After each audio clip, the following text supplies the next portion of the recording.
I only lived in that apartment for 4 months, but I still think about it almost every night. At the time, I was 27 and working as a freelance video editor in Portland.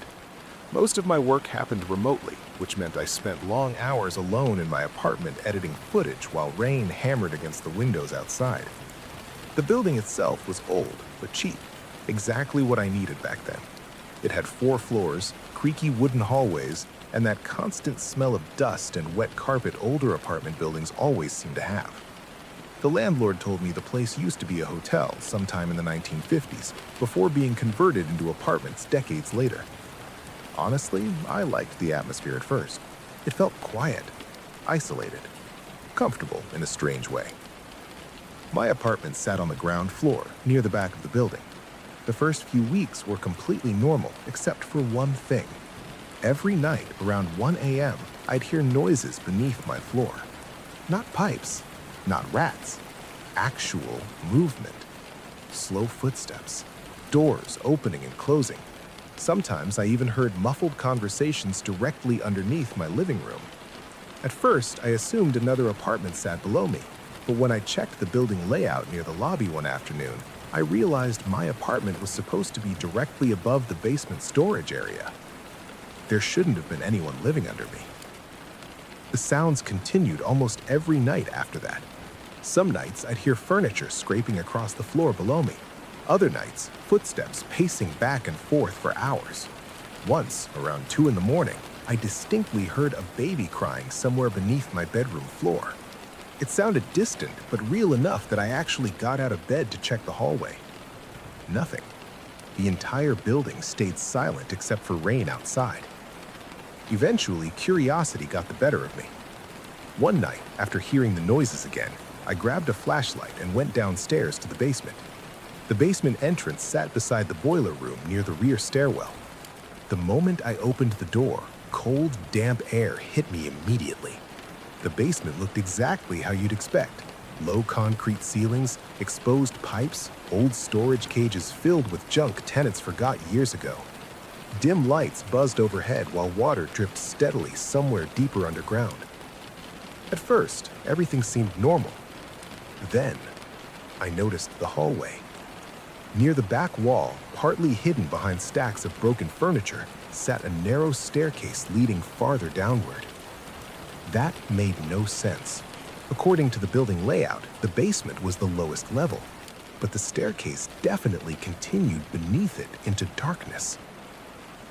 I remember standing there staring at it while my flashlight shook slightly in my hand. The deeper level looked old compared to the rest of the basement. The walls around the staircase were brick instead of concrete, stained dark from moisture and age. Cold air drifted upward constantly, carrying a smell I still can't describe properly. Dampness mixed with something rotten underneath. I should have gone back upstairs. Instead, I went down. The staircase led to a long hallway lined with apartment doors. Real apartment doors. Peeling numbers still attached to them. Old mail slots. Faded wallpaper hanging from the walls. It looked like an entire floor of apartments hidden beneath the building. Most of the doors stood slightly open, while dim yellow lights flickered weakly overhead. The strangest part was how lived in the place felt. Some apartments had shoes outside them. Another had music playing faintly inside. Another smelled strongly of cigarette smoke drifting through the cracked doorway. My chest already felt tight by then. Nothing about this place made sense. There was no mention of another underground floor anywhere in the building. No tenants ever talked about it. Yet here it was. Like a hidden section of the apartment complex nobody upstairs knew existed. Then, one of the apartment doors slowly opened. An older woman peeked out at me from inside. "You're from upstairs," she said quietly. I froze for a second before nodding. The woman looked nervous immediately. She stepped farther into the hallway, keeping one hand tightly on the doorframe.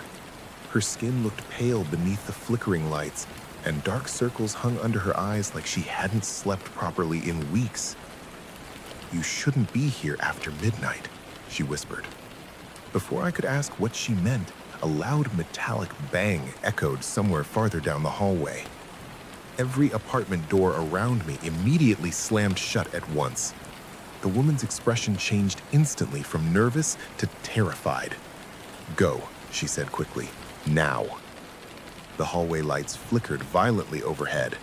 Somewhere deeper underground, footsteps started moving towards us. Heavy footsteps. Slow. Deliberate. The woman backed into her apartment and shut the door hard without another word.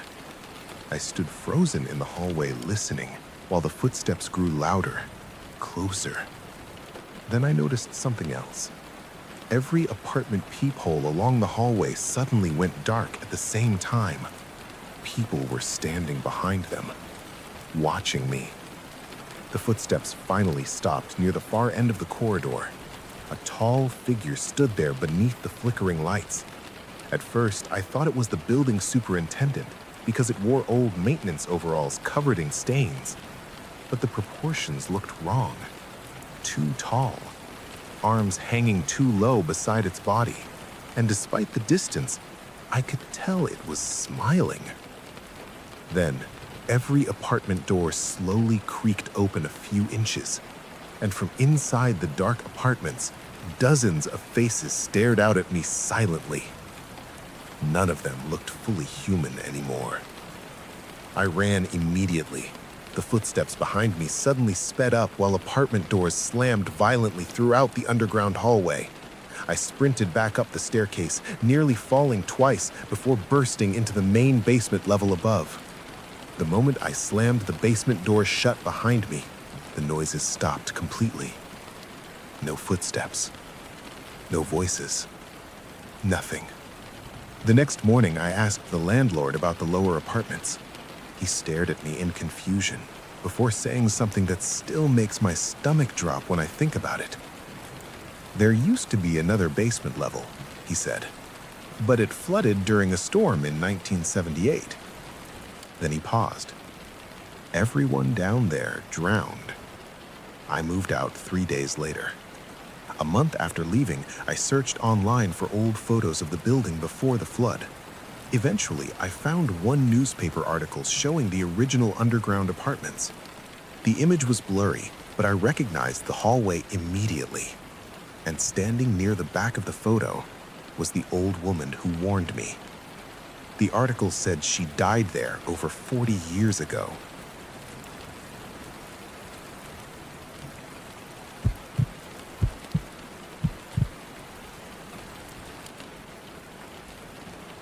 I moved into the apartment because it was cheap. That's really the only reason. I was 24, working night shifts at a grocery warehouse in Milwaukee, barely making enough money to stay ahead of bills. The building sat in an older part of the city where most of the apartments looked permanently damp from years of rain and winter snow. The landlord promised the place had character, which usually just means old problems hidden beneath fresh paint. Still, the rent was low, the area was quiet, and after a month of sleeping on my cousin's couch, I didn't exactly have many options. The apartment itself sat on the first floor of a brick building built sometime in the 1940s. Narrow hallways, buzzing fluorescent lights, pipes knocking inside the walls at random hours. Most of the tenants kept to themselves, and honestly, that was fine with me. The only strange thing I noticed during the first week was how everyone avoided the basement. The laundry machines were down there, but whenever I mentioned needing to do laundry, people would either go silent or quickly change the subject. One older woman who lived across from me actually looked nervous when I asked where the basement stairs were. She just pointed toward the end of the hallway and quietly said, "Don't stay down there long." I thought she was joking. The basement entrance sat behind a heavy gray metal door near the back of the building. The first time I opened it, a wave of cold air hit me immediately. Not cool air, basement air. Thick, damp air that smelled like concrete, rust, and standing water. The staircase leading downward was narrow and poorly lit, with flickering bulbs hanging from exposed wires overhead. I remember hearing water dripping somewhere below before I even reached the bottom. The basement itself was enormous compared to the size of the building above. Rows of storage cages stretched through darkness beneath exposed pipes while old boilers hummed loudly somewhere deeper underground. The lighting barely worked in half the room, leaving huge sections hidden in shadow. Near the back wall sat 4 old washing machines beside a long corridor disappearing farther underground. That corridor bothered me instantly. According to the apartment layout upstairs, nothing should have extended that far beneath the building. But the hallway kept going well beyond where the street outside should have been. At first, I assumed maybe it connected to another building nearby. Still, something about it felt wrong. The walls looked older than the rest of the basement, rough concrete stained dark from moisture. And unlike the laundry area, no lights existed down there at all. Just darkness. I ignored it for the first few weeks. Then the noises started. Because I worked overnight shifts, I usually slept during the day and stayed awake late into the night on weekends. Around 2 or 3 in the morning, I'd start hearing sounds drifting upward through the floorboards of my apartment. Metal scraping, heavy footsteps, sometimes voices too faint to understand clearly. At first, I blamed the old pipes or other tenants, but eventually I realized the sounds only happened after everyone else in the building had gone quiet. One night, while coming home from work around 4 a.m., I noticed the basement door standing slightly open. I remember stopping in the hallway because I could hear something moving downstairs. Not random movement either. Multiple footsteps. Slow. Careful. Like several people walking together beneath the building. Curiosity got the better of me. I grabbed my flashlight and headed downstairs. The laundry area was empty when I reached the bottom. The washing machines sat dark and silent, while water dripped steadily somewhere inside the walls. But farther down the corridor, I could hear voices, whispering. I slowly walked toward the sound. The hallway stretched much farther than I remembered, the air growing colder with every step. Eventually, my flashlight revealed another door at the end of the corridor. Thick steel, rusted badly around the edges. Unlike everything else downstairs, this door looked industrial, almost military. And carved into the concrete beside it were dozens of scratches, long vertical marks layered over each other, like someone had desperately tried clawing their way out. That's when the whispering stopped. Complete silence filled the hallway instantly. Then I heard a voice directly behind the door. Is someone there? The voice sounded weak, human. I froze immediately. A second voice joined it, then another. Soon, multiple people were speaking quietly behind the door, all talking over each other. Some begged for help, others cried. One man kept repeating that they'd been trapped for days. My brain tried desperately finding a logical explanation, but panic had already started tightening in my chest. None of this made sense. I asked if someone needed help. For a second, nobody answered. Then every voice behind the door spoke at once. Yes. Something about the way they said it made my stomach drop instantly. The voices sounded perfectly synchronized. Same tone, same timing. Almost like one thing trying to imitate multiple people. I backed away slowly. That's when I noticed another sound coming from farther down the corridor behind me. Footsteps. Someone else was in the basement now. I turned my flashlight toward the darkness just in time to see a figure standing at the far end of the corridor. Tall, thin, completely still. Its face remained hidden beyond the flashlight beam, but I could tell it was staring directly at me. Then the thing behind the steel door started laughing, not loudly, quietly. Dozens of voices laughing together at the same time. The figure at the end of the corridor suddenly moved forward, fast, far too fast. Its footsteps slammed against concrete, while distorted whispering echoed through the corridor around me. I turned and sprinted immediately, nearly slipping on the wet floor while my flashlight beam shook wildly across the walls. Behind me, I could hear multiple sets of footsteps now, not just one. I barely made it back upstairs before the basement door slammed shut behind me, hard enough to shake the hallway's walls. The next morning, I asked the landlord about the corridor and the steel door. He stared at me silently for several seconds before quietly saying, "There is no hallway under the building." That answer bothered me so badly that later that week, I went to the city records office and searched for the building blueprints myself. According to every document I found, the basement ended exactly where the laundry machines were located. The corridor I walked through didn't exist. I moved out 2 weeks later. But before leaving, I made one final mistake. I checked the basement one last time during daylight. The hallway was gone. In its place stood a solid concrete wall behind the washing machines. No door, no corridor, nothing.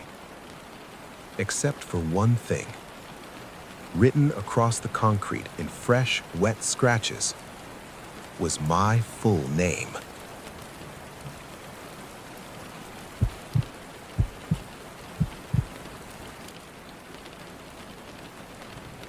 I was 19 when my parents moved us into the old house in Cleveland. My dad had found it cheap because the previous owners wanted to sell fast after a foreclosure. And at the time, that sounded like luck to us. The place was huge compared to our old apartment. 3 floors, a detached garage, a massive backyard surrounded by dead trees. To my parents, it looked like a fresh start. To me, it felt wrong the moment I stepped inside. Not haunted exactly, just heavy. The kind of house where every room felt colder than it should have been, and silence never felt completely silent. The house itself looked older than the neighborhood around it. Dark wooden floors creaked constantly beneath your feet, even when nobody was walking. The walls carried a permanent smell of dust and old rainwater, no matter how much my mom cleaned. At night, pipes inside the walls groaned loudly enough to wake me up, and whenever wind hit the windows, the entire structure seemed to sigh like it was alive. But the strangest part of the house sat behind a locked door in the kitchen. The basement. The first day we moved in, my dad tried opening it while carrying boxes inside. The door wouldn't budge at all. At first, he thought it was stuck from humidity, but after several minutes of forcing it, he realized there was another lock installed on the inside. Not a normal lock either. Heavy metal bolts. Whoever sealed that basement wanted it closed permanently. My mom hated the door immediately. She kept saying the area around it felt colder than the rest of the kitchen. Even during summer, standing near it gave you chills. My dad brushed it off and promised he'd deal with it later. Weeks passed, though, and the basement remained sealed. Eventually, we stopped thinking about it. At least during the daytime. At night, it became impossible to ignore. That's because every few nights, usually sometime after midnight, sounds started coming from beneath the floorboards. At first, it was subtle, faint thuds, slow scraping noises, pipes rattling beneath the house. My parents blamed old plumbing, and honestly, I tried convincing myself they were right. But the sounds gradually became harder to explain. Sometimes it sounded like furniture moving underground. Other nights, I'd hear what sounded like footsteps slowly crossing the basement floor directly beneath the kitchen. The worst part was, the footsteps never sounded random. They always stopped directly beneath the basement door, like something downstairs knew we were standing above it. About 2 months after moving in, my parents left town for the weekend to visit relatives. I stayed home alone because I had exams the following week. At first, it honestly felt relaxing having the entire house to myself. Rain poured outside most of the evening while I sat in the living room playing video games and eating takeout. By midnight, the storm had gotten violent enough to shake branches against the windows. Thunder rolled constantly overhead while water hammered against the roof. Eventually, I got tired, locked the doors downstairs, and headed to bed. I woke up around 2:30 in the morning to the sound of metal clanging downstairs. At first, I thought part of the storm had damaged something outside. Then, I heard it again, a loud metallic bang directly beneath my bedroom floor. My eyes opened immediately. Every room in the house had gone completely dark, except for occasional lightning flashing through the windows. The power must have gone out during the storm. I sat up slowly in bed, listening carefully while rain crashed endlessly outside. For several seconds, everything stayed silent. Then, I heard it. The basement door opening. The sound echoed faintly through the house below me, slow metal bolts sliding apart one by one. My stomach tightened instantly. Nobody else was supposed to be home. I grabbed my phone and turned on the flashlight before stepping into the hallway. The entire upstairs looked unnaturally dark without electricity. Every corner beyond the flashlight beam disappeared into blackness. Another noise drifted upward from downstairs. Footsteps. Slow. Heavy. Moving across the kitchen floor. I remember standing frozen halfway down the staircase, trying to convince myself someone had broken into the house. That explanation terrified me, but it still felt more reasonable than the alternative. I quietly grabbed a baseball bat from the hallway closet and continued downstairs while lightning flashed through the windows around me. The kitchen slowly came into view at the end of the hallway. The basement door stood open.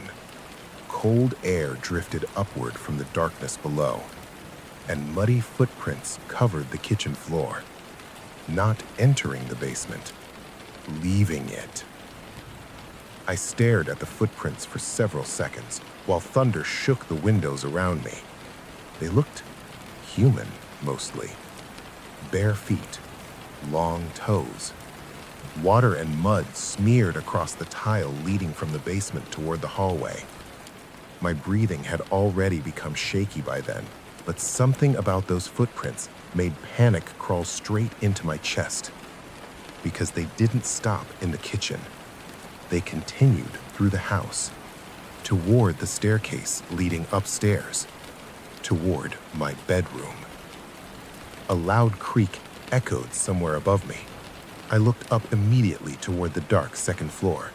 Another creak followed. Slow footsteps, directly above my head. Something was upstairs now. I backed away from the staircase instinctively, gripping the baseball bat so hard my hands hurt. Every instinct screamed at me to run outside, but the front door sat on the opposite side of the hallway. To reach it, I'd have to pass directly beside the open basement door, and by then, I could hear movement coming from down there, too. More footsteps, slowly climbing upward from the basement stairs. One set upstairs, another coming from below. I was trapped in the middle. The footsteps above me suddenly stopped. Then, from the darkness upstairs, I heard my mother's voice. "Honey, can you come up here?" Every hair on my body stood up instantly. My parents were 3 hours away. I knew that, but the voice sounded perfect, calm, familiar, exactly like her. Then another voice came from the basement stairs, my dad's voice. "Don't go upstairs. Run." I physically couldn't move anymore. My legs felt locked in place while rain exploded against the windows around me. Slowly, another lightning flash illuminated the staircase upstairs for half a second. Someone stood at the top, tall, thin, its face hidden completely in darkness. Another flash. It had moved lower down the stairs, still perfectly silent. Then the basement voice spoke again, closer this time. It learned their voices. Something began climbing the basement stairs faster now. Wet footsteps slapped heavily against wood below me, while the figure upstairs started descending at the same time. Panic finally broke whatever paralysis held me there. I sprinted for the front door just as lightning illuminated the hallway again. For one horrifying second, I saw both of them clearly. The thing upstairs wore my mother's face, stretched unnaturally wide into a smile, and the thing climbing from the basement looked exactly like me. I made it outside barefoot into the storm and stayed inside my car until sunrise. When police finally searched the house the next morning, they found the basement door closed and bolted shut again from the inside. My parents returned home later that afternoon, furious and confused, convinced stress had caused me to hallucinate everything. But before we moved out a week later, I noticed one final thing. Scratched in the inside of the basement door, from underneath the wood, were hundreds of tiny words carved over each other. Let us out.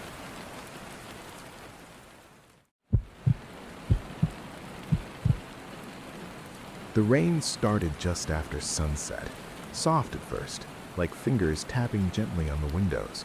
But by the time the power flickered for the second time, it had turned into something heavier, angrier, like the sky itself was trying to break into the house.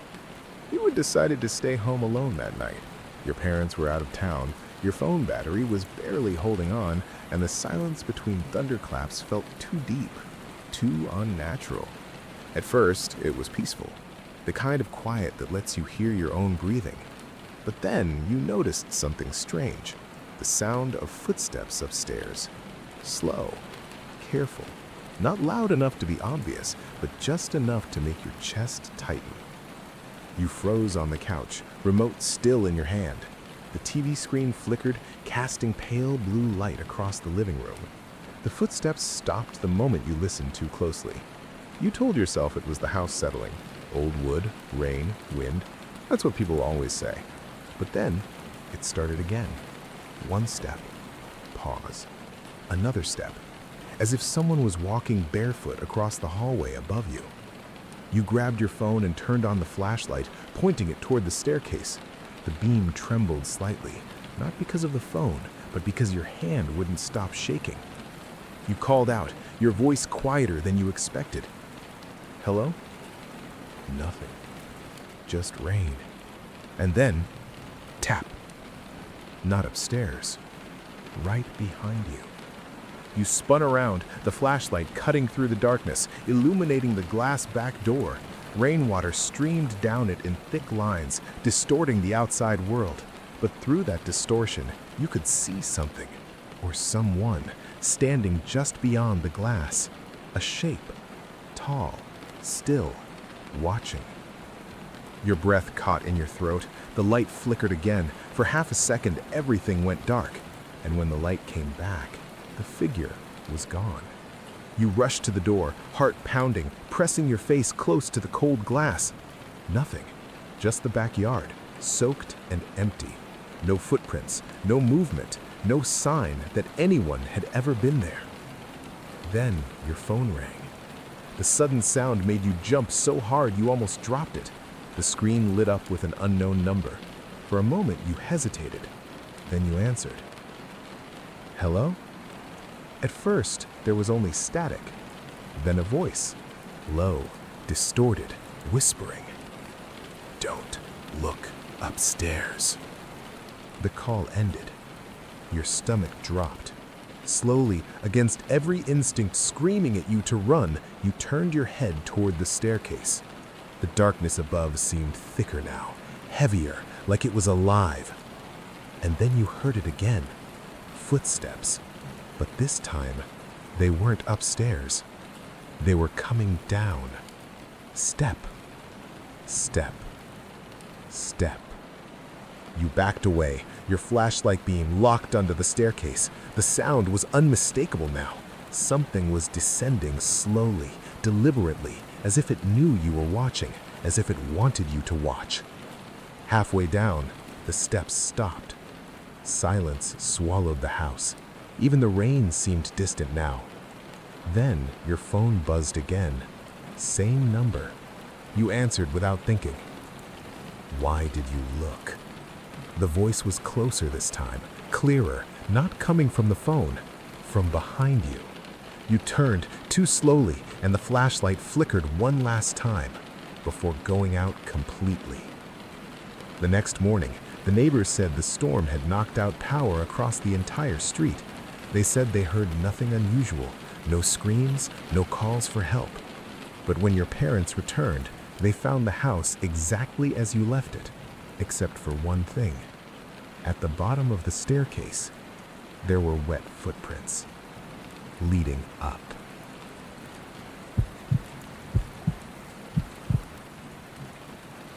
The rain had been falling since late afternoon, but by nightfall it had turned relentless. Thick sheets of water slamming against the roof, overflowing the gutters, dripping endlessly from every edge of the house. The kind of rain that makes the outside world disappear.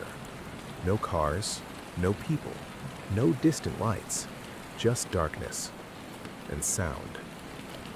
You weren't supposed to be alone that night. Your older brother had promised he'd be back before dark, but his last message came hours ago. Stuck, don't wait up. That was it. No calls after, no replies.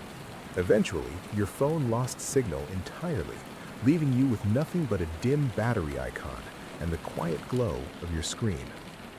At first, you tried to distract yourself. You made some tea, sat by the window, watched the rain blur the garden into a shapeless shadow. Every now and then, lightning would flash, briefly revealing the trees bending unnaturally in the wind. You told yourself everything was normal. Just a storm, just a night alone. But then, the landline rang. You hadn't heard that phone ring in years. No one used it anymore. It sat on a small table in the hallway, dusty, forgotten. Until now. The sound cut through the house sharply, loud, sudden, unnatural. You stared at it from the living room, your body refusing to move at first. It rang again, and again, each ring echoing through the empty walls. Slowly, you stood up and walked toward it. The closer you got, the louder it seemed, like it wasn't just ringing in the hallway, but inside your head. You picked it up. Hello? At first, nothing, just the faint hum of the line. Then, breathing, soft, slow, deliberate. You frowned, your grip tightening on the receiver. Hello?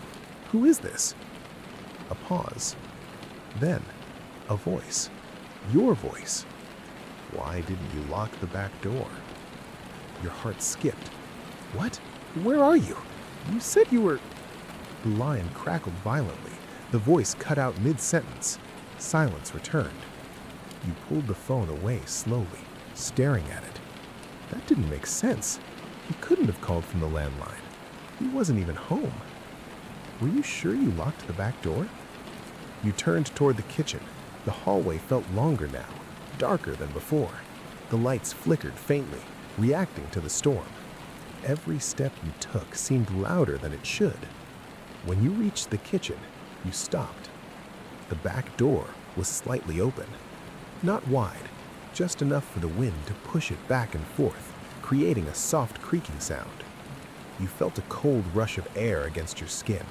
Rain droplets had blown inside, leaving small dark spots across the floor. I locked this, you whispered to yourself. You stepped forward and pushed the door shut firmly, sliding the lock into place. Your hand lingered on it for a moment, just to be sure. Then, you heard it. A faint sound. Not from outside, from somewhere deeper in the house. A voice. Hello? It was your voice. You froze. The sound had come from the living room. Slowly, almost mechanically, You turned around and walked back. Each step felt heavier than it should. The rain grew louder again, pounding against the windows, masking everything except that lingering echo in your mind. When you reached the living room, the air felt wrong, thicker, warmer, and the landline was off the hook, swinging gently, as if someone had just put it down. Your chest tightened. You were sure, absolutely sure you had placed it properly before walking away. Hello? The voice came again. Your voice. But this time, it came from upstairs, from your bedroom. You backed away slowly, shaking your head. No, no, no! The stairs creaked softly, as if reacting to your fear, or something moving across them. Come up, the voice called. You could hear it clearly now, calm, familiar, but wrong in a way you couldn't explain, like hearing a recording that wasn't quite human. Your eyes locked onto the staircase. The lights flickered again, once, twice, then stayed off. Darkness swallowed everything, except the sound. Footsteps, upstairs, moving slowly across your room, then stopping right above you. The rain softened slightly, just enough for you to hear something else. Breathing, not yours, right behind you. You spun around, but there was nothing there. When you turned back toward the stairs, something was standing at the top. A silhouette, still, watching. Lightning flashed. For a split second, you saw its face.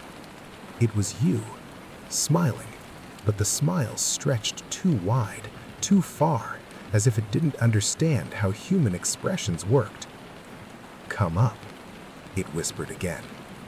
But this time, it didn't open its mouth.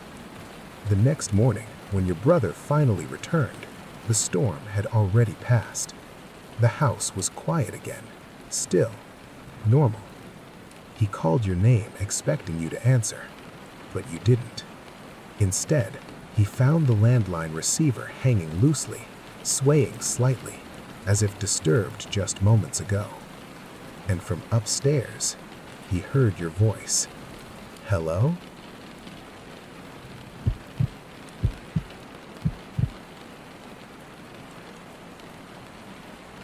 By the time the rain started, you had already decided you wouldn't sleep.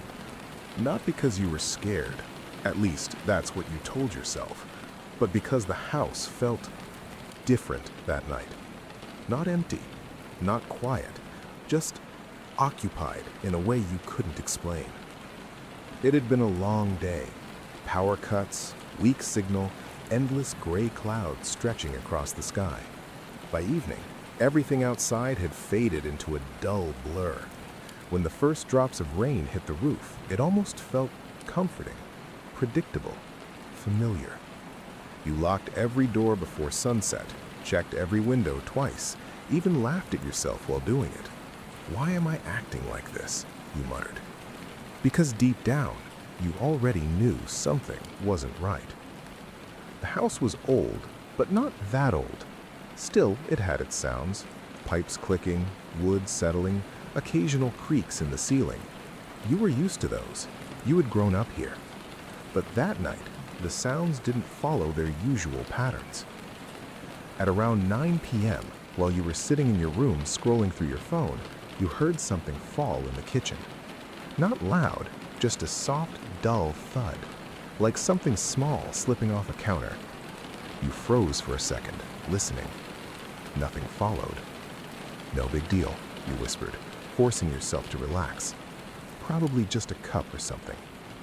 You stayed in your room for another 10 minutes, trying to ignore it, but curiosity and something else you didn't want to name pulled you out. The hallway was darker than usual. Only one light was on downstairs, casting long shadows up the staircase. The rain had picked up now, drumming steadily against the roof, echoing faintly through the walls. You walked down slowly, your footsteps quiet but heavy in your ears. The kitchen light was on. You were sure you had turned it off earlier. You stepped inside. Nothing looked out of place. The counters were clean, no broken cups, no fallen objects. Everything exactly where it should be. Except the back window was open. Just slightly. Enough for the wind to push the curtain inward, making it sway gently. You frowned. You knew you had locked that. As you stepped closer to close it, a sudden gust of wind pushed the curtain harder, brushing against your arm. You flinched, instinctively pulling back. And that's when you noticed it. On the floor, wet footprints. Not leading to the window, leading away from it. Your breath caught. They moved across the kitchen tiles, then disappeared into the hallway. Your first instinct was to run, lock yourself in your room, pretend none of this was happening. But instead, you followed them. Each step felt heavier than the last. Your heart pounded so loud it almost drowned out the rain. The footprints led down the hallway, stopping just before the living room. And then, nothing. They simply ended, as if whoever made them had vanished into thin air. You stood there, staring at the last mark on the floor, trying to make sense of it, trying to convince yourself there had to be a logical explanation. Then, the TV turned on. The sudden burst of light made you jump. Static filled the screen, loud, harsh, overwhelming. You hadn't touched the remote. You slowly stepped into the living room. The static flickered, then changed. For a moment, it looked like random shapes, noise. Then it shifted, forming something clearer. A room. Your room.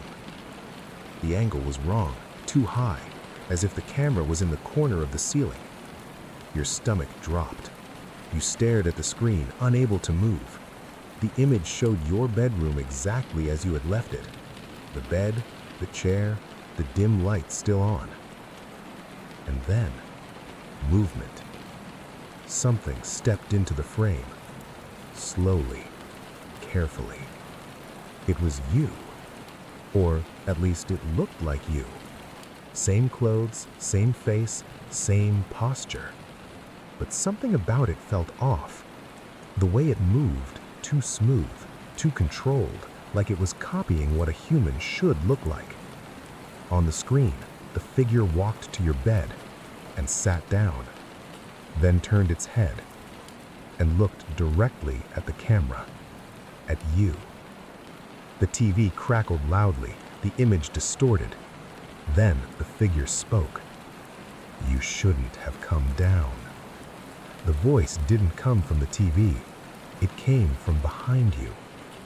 You turned slowly, and there it was, standing in the doorway, close enough that you could see every detail now. Your face, your eyes, your expression. But the smile, that same unnatural, stretched smile. "Now I know where you are," it said. The lights went out instantly. Darkness swallowed the room whole. The TV shut off. The rain roared louder than ever. You tried to move, but something grabbed your wrist, tight, cold. You struggled, but the grip only tightened. And then, silence. The next morning, the storm had passed completely. The sun rose like nothing had happened. Neighbors went about their day as usual. Cars passed, birds returned. Everything felt normal again.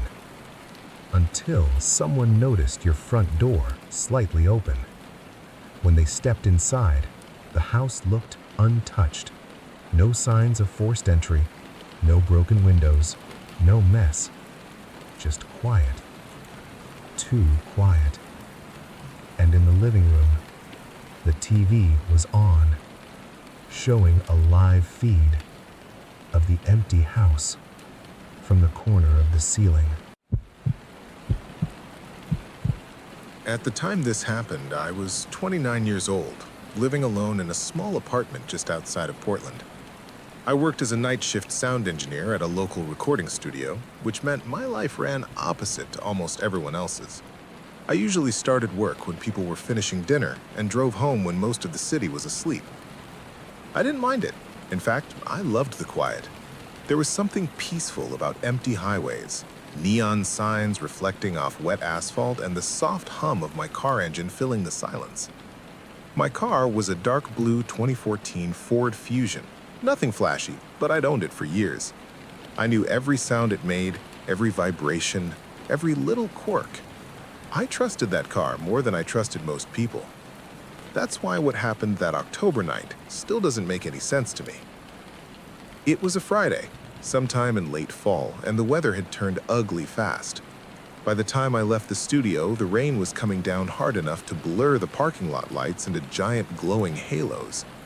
I remember standing under the building awning for a moment, holding my backpack over my head as if that would somehow help, staring out at the storm while debating whether I should just sleep on the office couch. I'd been editing audio for nearly 12 hours straight. My eyes burned from staring at waveforms on screens all night, my shoulders were stiff, and I had a dull headache building behind my temples. But home was only about an hour away, and my own bed sounded a lot better than a studio couch that smelled like old coffee and cables. By the time I got in the car, it was 12:48 in the morning. The dashboard lights came on in that familiar amber glow, and for a second, everything felt normal. I tossed my backpack into the passenger seat, started the engine, and turned on the heater while rain hammered against the windshield. The radio picked up some old classic rock station between bursts of static, and I pulled out of the parking lot, heading toward Route 9, the fastest road home. I'd driven that road hundreds of times. Long stretches of forest, almost no traffic after midnight, and barely any streetlights once you got 20 miles out of town. Most people hated it. I loved it. Or at least, I used to. About 30 minutes into the drive, I was completely alone on the road. No headlights behind me, no taillights ahead, just my beams cutting through sheets of rain and rows of pine trees stretching endlessly on both sides of the highway. The windshield wipers moved back and forth in perfect rhythm, and I found myself zoning out, tapping my fingers against the steering wheel, thinking about absolutely nothing. That's when I saw him. At first, I thought it was a deer standing near the shoulder. Then my headlights got closer and I realized it was a person, a man, standing completely still in the rain. He was tall, maybe 6 foot or a little more, wearing what looked like a dark overcoat. No umbrella, no flashlight, no car nearby, nothing. He wasn't waving for help, wasn't moving at all, just standing there on the side of Route 9 in the middle of nowhere at nearly 1:30 in the morning. Every instinct told me to keep driving. In fact, I did.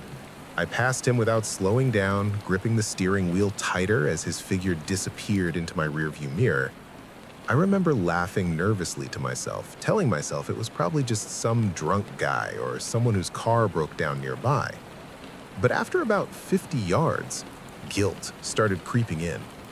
Maybe he needed help. Maybe his phone was dead.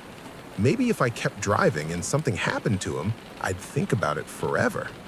So I slowed down, checked my mirrors, made a careful U-turn on the empty road, and drove back.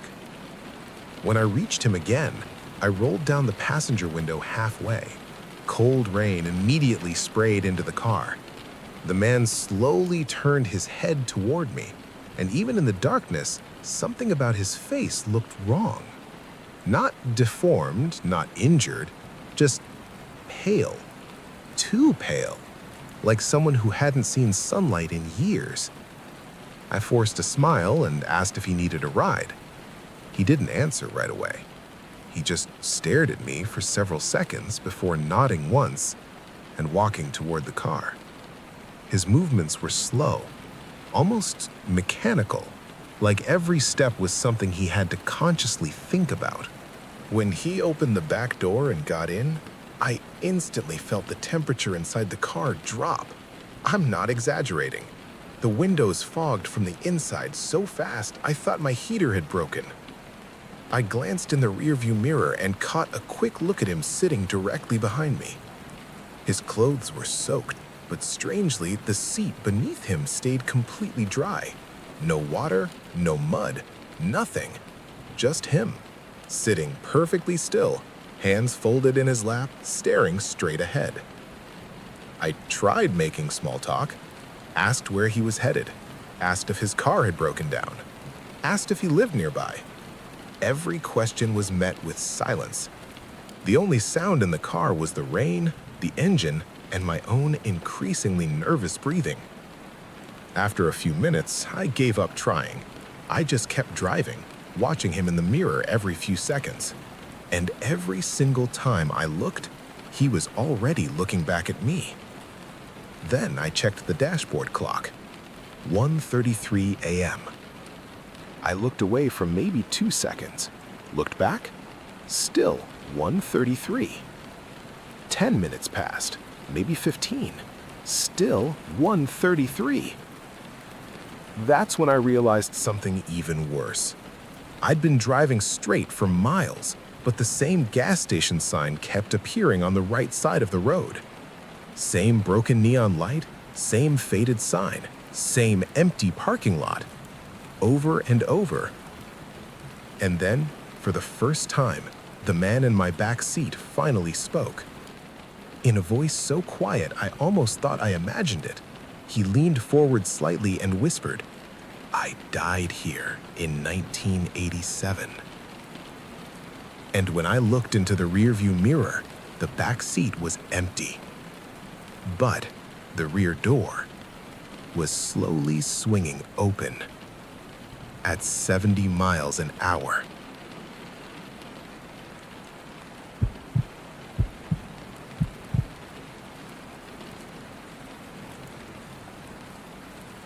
I was 27 when this happened, working as a freelance photographer and spending more nights on the road than I ever did at home.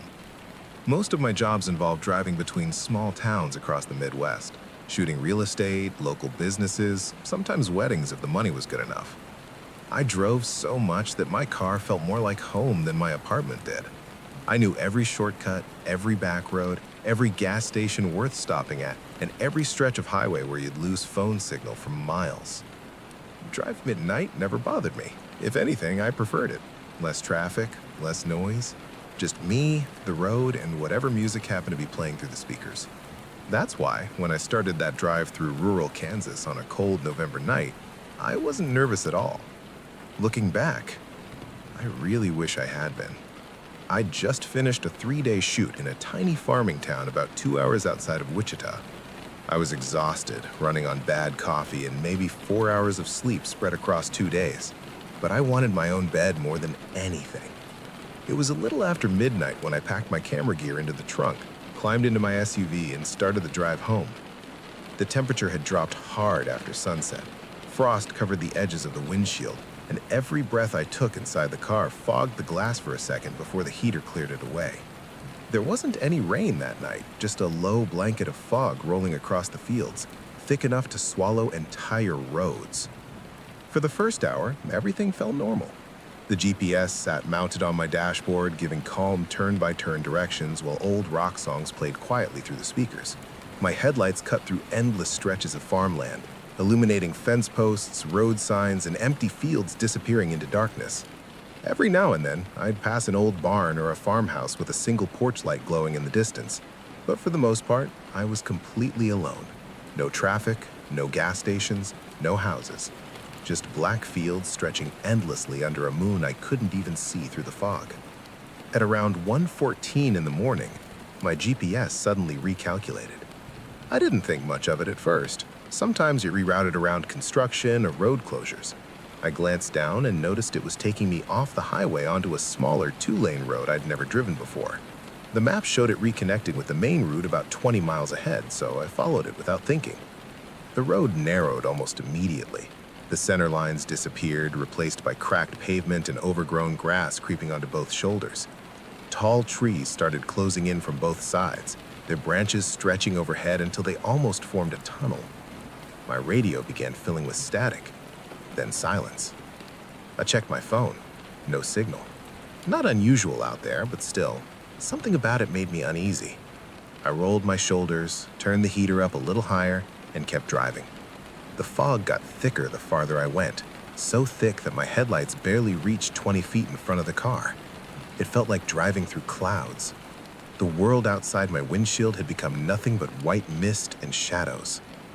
Then, out of nowhere, I saw lights ahead. At first, I thought it was another car. But as I got closer, I realized it was a town. A small one, maybe a dozen buildings lined along both sides of the road, all lit by old yellow street lamps. There was a diner, a gas station, a church with a white steeple, a grocery store with faded lettering. It looked like something frozen in time, like a town from the 1950s that had somehow never changed. I slowed down instinctively, staring out the windows as I drove through. Everything looked normal. Too normal. Every building was perfectly clean, every porch light worked, every parked car looked polished. But there was one thing missing. People.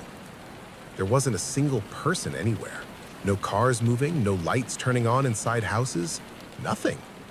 It felt less like a town and more like a movie set waiting for actors who never showed up. My GPS suddenly went blank. The screen didn't freeze. It didn't lose power.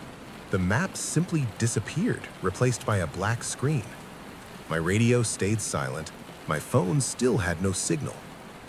And that's when I noticed something else. Every clock I could see, on the dashboard, on the GPS, even on my phone, read exactly 1:14 a.m., the same time they'd shown 20 minutes ago.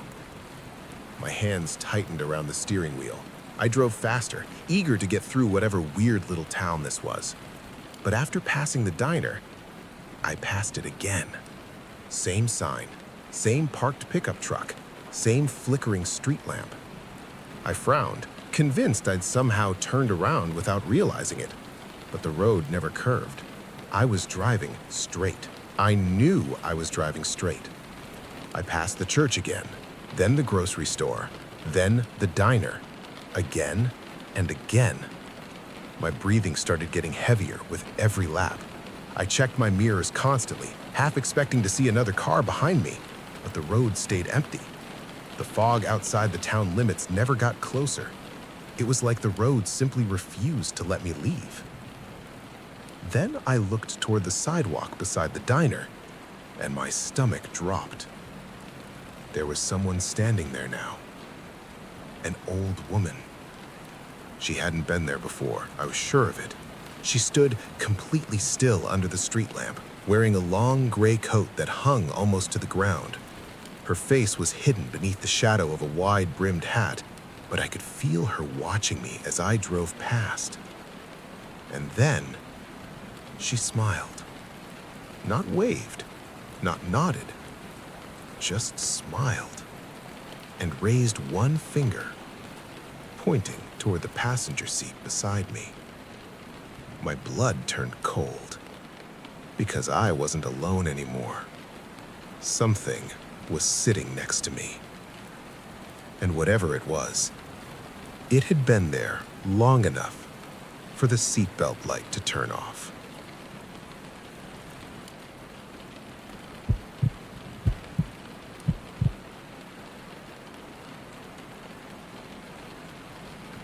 I was 24 when this happened, fresh out of college and working my first real job as a junior graphic designer in Denver. I had just started building a life for myself. New apartment, new job, new routines. The kind of life where every week felt like proof that I was finally becoming an adult. Money was tight, my sleep schedule was terrible, and I was living mostly on takeout and caffeine, but I was happy. At least, I thought I was. My parents lived about 3 hours away in a small mountain town, and every couple of weekends I'd make the drive out to visit them. Most people hated driving through the mountains at night, especially during winter, but I'd always loved it. There was something about winding roads, pine trees, and endless darkness broken only by headlights that made me feel calm. That was before one drive changed the way I looked at rearview mirrors. forever. It was early December, and I had stayed later than usual after visiting my parents. My mom kept trying to convince me to spend the night, but I had a client meeting the next morning, so I left a little after midnight despite the weather. The air was freezing, cold enough that my breath came out in thick clouds while I loaded my overnight bag into the trunk. Snow wasn't falling yet, but the sky looked heavy, like it was waiting for the right moment. My dad walked me to the car, hands buried in his jacket, and told me to text when I got home. I laughed, promised I would, and pulled out of the driveway without thinking twice. Looking back now, I wish I'd stayed. The first hour of the drive felt completely normal. My heater was blasting warm air across my hands, while soft music played through the speakers. The highway was mostly empty, just long stretches of asphalt cutting through pine-covered mountains. Every few miles, I'd pass a lonely gas station or a roadside diner with neon lights glowing in the distance. But for the most part, I had the road entirely to myself. My headlights bounced off snow piled along the shoulders, and the windshield reflected the soft orange glow of the dashboard. I remember feeling relaxed, almost sleepy. The kind of peaceful tired where your body moves on instinct while your mind drifts somewhere else.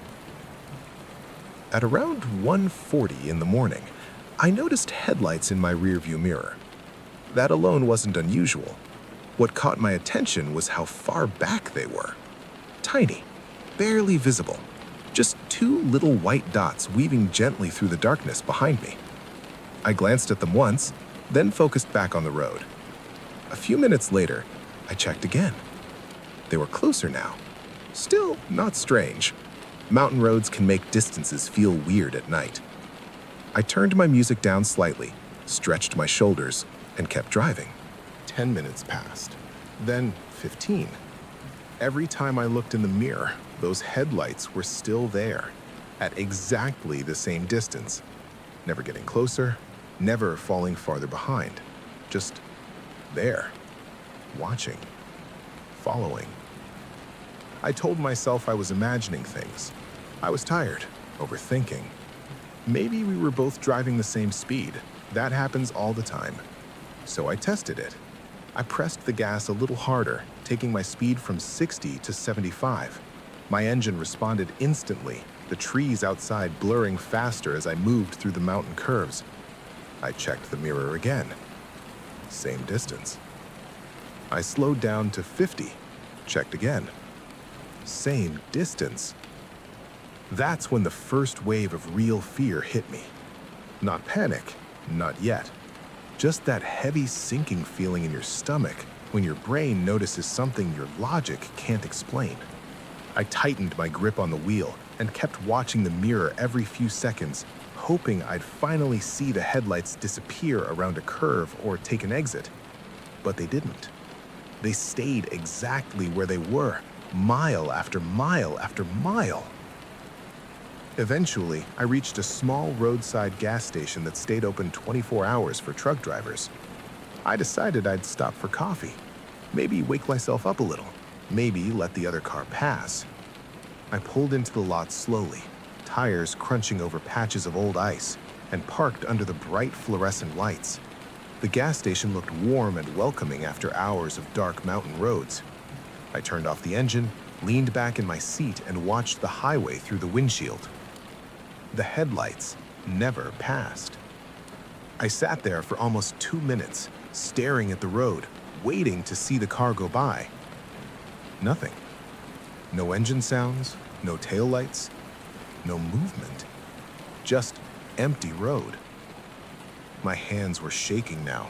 I told myself I was being ridiculous, stepped out of the car, and walked into the gas station. The cashier barely looked up as I grabbed a coffee and paid. I tried acting normal, but I kept glancing out the windows toward the highway. Still nothing. Eventually, I convinced myself I'd imagined the whole thing. Maybe the other car had turned off somewhere.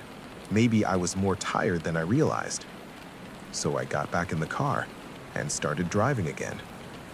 About 5 minutes later, the headlights were back. Same distance, same speed, Same two white dots hanging in the darkness behind me. My heart started pounding so hard I could hear it over the engine. I grabbed my phone to call someone, my dad, the police, literally anyone. But there was no signal. Of course there wasn't.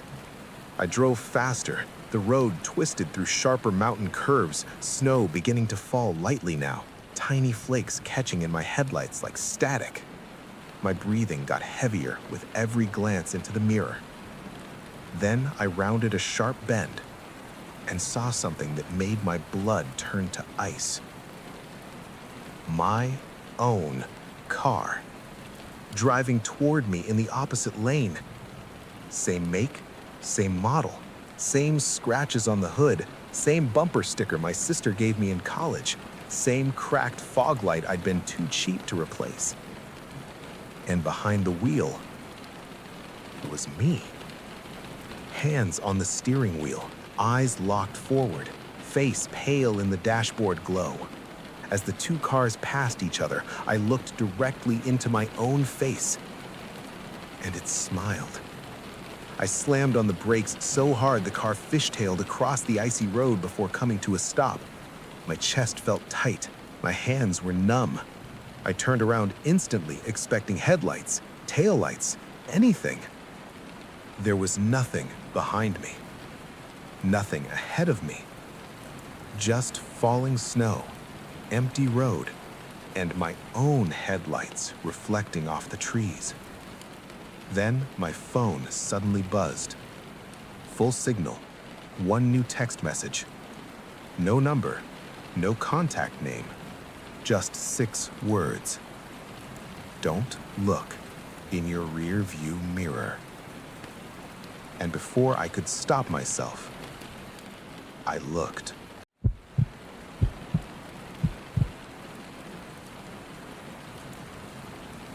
I had already been driving for nearly 6 hours when the storm started.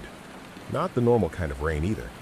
This was the kind that swallows the entire road in minutes, where your headlights stop feeling useful and every passing truck sends walls of water crashing across your windshield.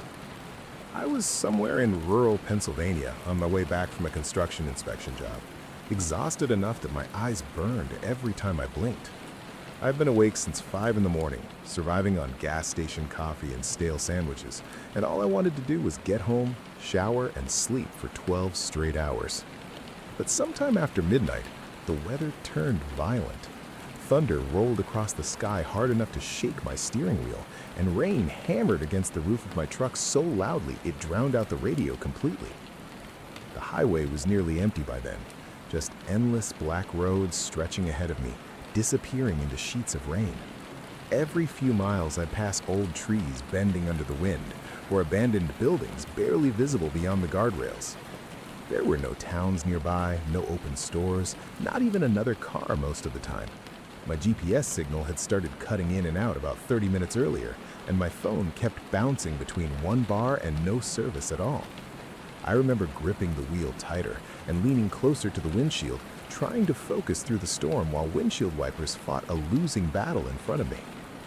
That's when I saw the motel sign. It appeared suddenly through the rain off the side of the highway, glowing faintly red in the darkness. Half the letters were burnt out, so all I could clearly read was Elm, M-O-T-L. The sign flickered constantly, buzzing softly every few seconds whenever lightning flashed overhead. Beneath it sat a 2-story roadside motel that looked like it hadn't changed since the 1970s. The building was long and narrow, with faded white paint peeling from the walls, and every room door faced the parking lot directly. About half the windows were dark. The others glowed dimly behind stained curtains. I should have kept driving, but I was exhausted, and the storm was getting worse, so I pulled in.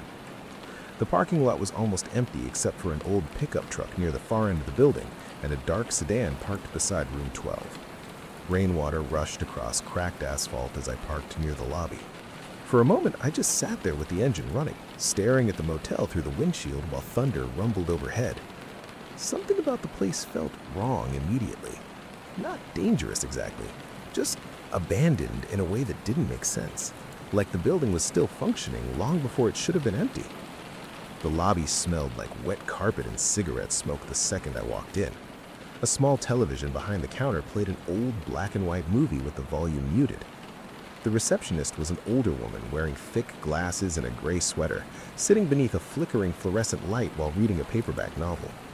She looked up slowly when I entered, almost like she hadn't heard the door open at all.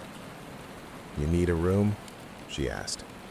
Her voice sounded strangely flat. I nodded and glanced around the lobby while she searched for a key. Everything looked old. Not antique old, neglected old. Water stains covered sections of the ceiling, and the wallpaper near the hallway corners had started peeling away completely. Somewhere deeper in the building, I could hear pipes rattling inside the walls. Finally, she slid a brass key across the counter toward me. "Room 8. Then she paused for a second before quietly adding, "If anyone knocks tonight, don't answer." I laughed a little, expecting her to smile back. She didn't. Outside, the rain had somehow gotten even heavier. I hurried across the parking lot with my overnight bag held over my head, shoes splashing through puddles deep enough to soak my jeans instantly. The motel lights buzzed weakly above each door, casting pale yellow reflections across wet concrete walkways. Room 8 sat near the middle of the building. The moment I unlocked the door and stepped inside, cold air wrapped around me like I'd opened a freezer. The room itself was small and dimly lit. One bed, one chair, an old television mounted crookedly across from the mattress.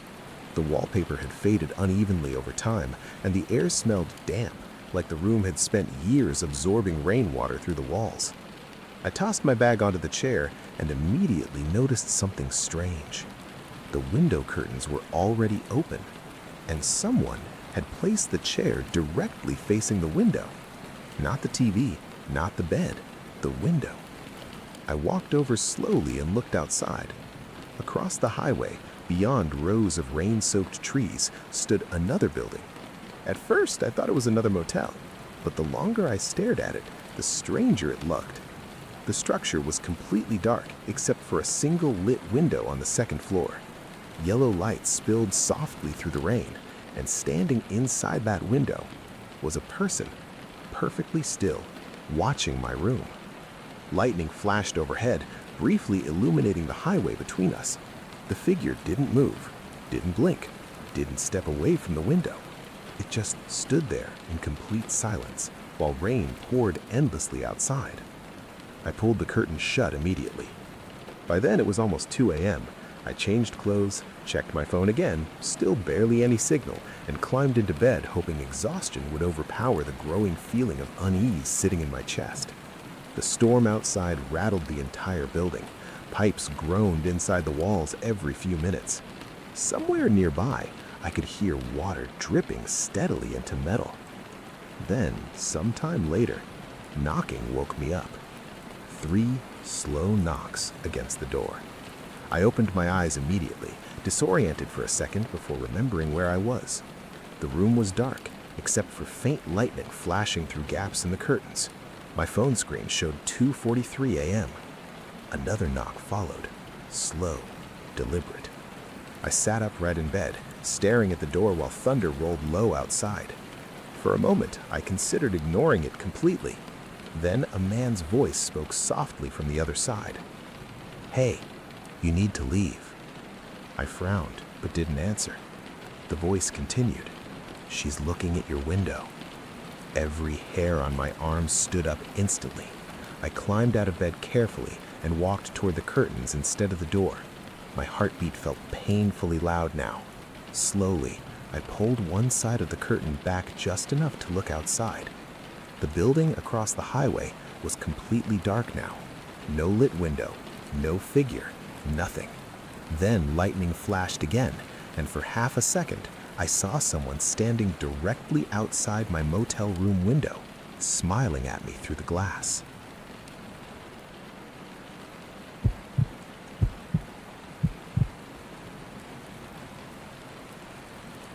Most people probably would have stayed the night in town after the storm warning came through. Looking back now, I know I should have too. But I'd already spent 2 days at a work conference in Seattle, sleeping badly in a noisy hotel and sitting through meetings that felt endless. By the final evening, all I wanted was my own apartment, my own couch, and silence. I was 28 at the time, working in IT support for a software company, and driving long distances alone had always been normal for me. I liked the isolation of it. Late night roads, coffee in the cup holder, soft music playing quietly while cities slowly disappeared behind me. It usually helped clear my head. That night was supposed to be no different. The rain started about an hour after I left Seattle.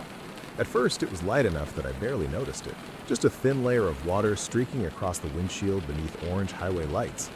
But the farther north I drove, the worse it got.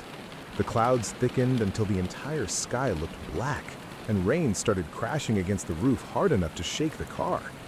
Traffic slowly disappeared too. One by one, fewer headlights remained on the road until eventually it felt like I was the only person awake in the entire state. I remember checking the clock on the dashboard when I stopped at a gas station just outside a tiny town near the mountains. 12:37 a.m. The cashier warned me that the storm was getting worse further ahead and suggested I wait until morning. I laughed it off, grabbed another coffee, and kept driving. That decision still bothers me, because if I'd stayed there for even another 20 minutes, none of this would have happened. My GPS rerouted me about half an hour later. A landslide warning had closed part of the highway, and the app directed me onto an older road cutting through the forest. The moment I turned onto it, I felt uneasy. The road was narrow, barely wide enough for two vehicles, with tall pine trees pressing tightly against both sides. There were no streetlights, no houses, no signs of civilization at all. My headlights illuminated little more than wet asphalt, endless rain, and tree trunks disappearing into darkness. Every few minutes, lightning flashed somewhere deep behind the clouds, briefly lighting up the forest in pale white bursts before darkness swallowed everything again. The deeper I drove into the woods, the worse the weather became. Wind shook the trees violently enough that branches occasionally snapped and crashed somewhere deeper in the forest.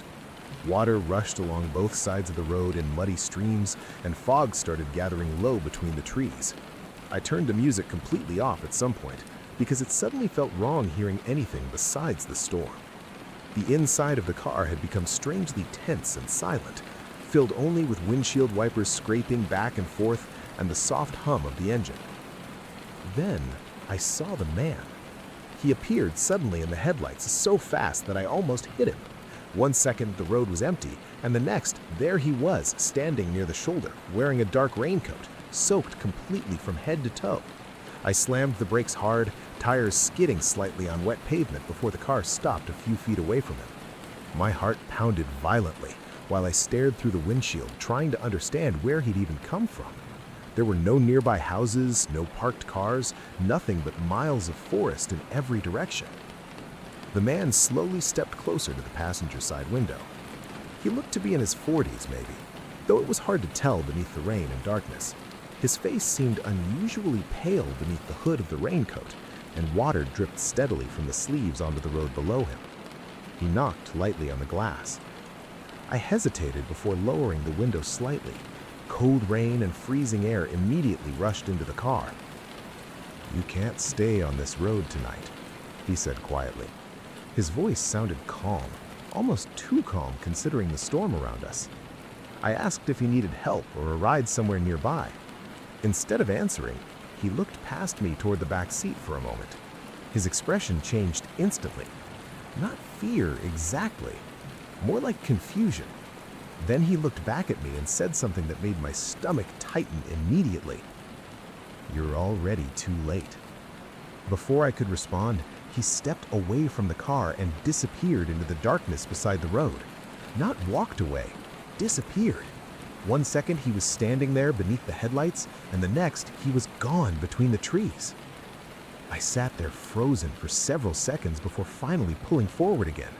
My hands had become slick with sweat against the steering wheel.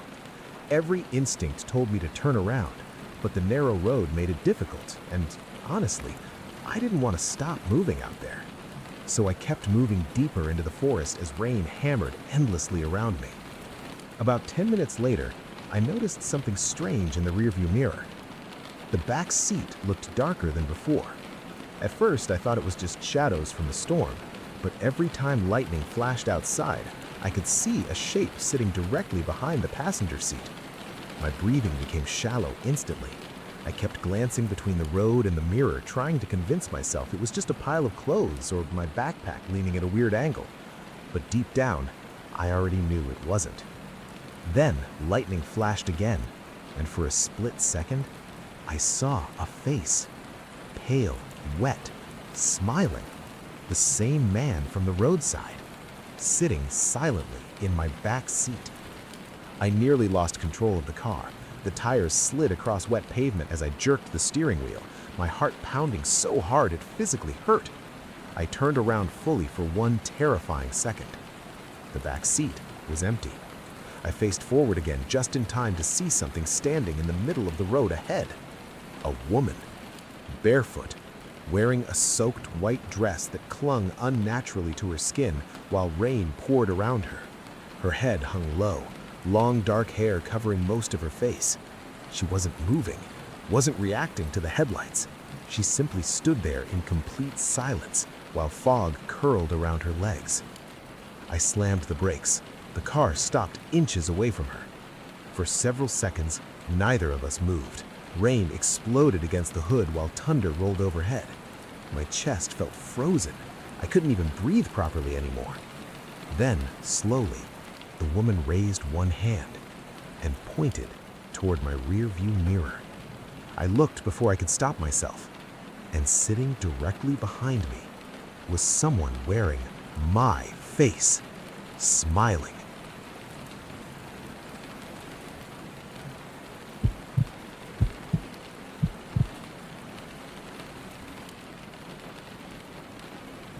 The storm warnings started before sunset, but nobody in town seemed too worried about it at first. In places like rural Montana, storms were normal. People talked about blizzards, floods, and power outages the same way other places talked about traffic. I was 32 back then, working as a freelance insurance adjuster, which meant I spent most of my time driving between tiny towns and isolated properties documenting damage after storms. I lived alone in a small rented cabin outside a town so small it barely showed up on maps. The nearest gas station was 20 minutes away, cell service worked only when it wanted to, and after dark, the entire area became nothing but trees, mountains, and silence. Most nights, I loved it out there. Rain against the roof usually helped me sleep. But after that night, I've never been comfortable hearing storms again. That evening had already felt strange long before anything happened. The air outside carried that heavy electric feeling storms sometimes bring, where everything becomes unnaturally still beforehand. Even the birds had disappeared hours earlier. By the time darkness settled over the mountains, rain had started pouring hard enough to shake the windows of the cabin.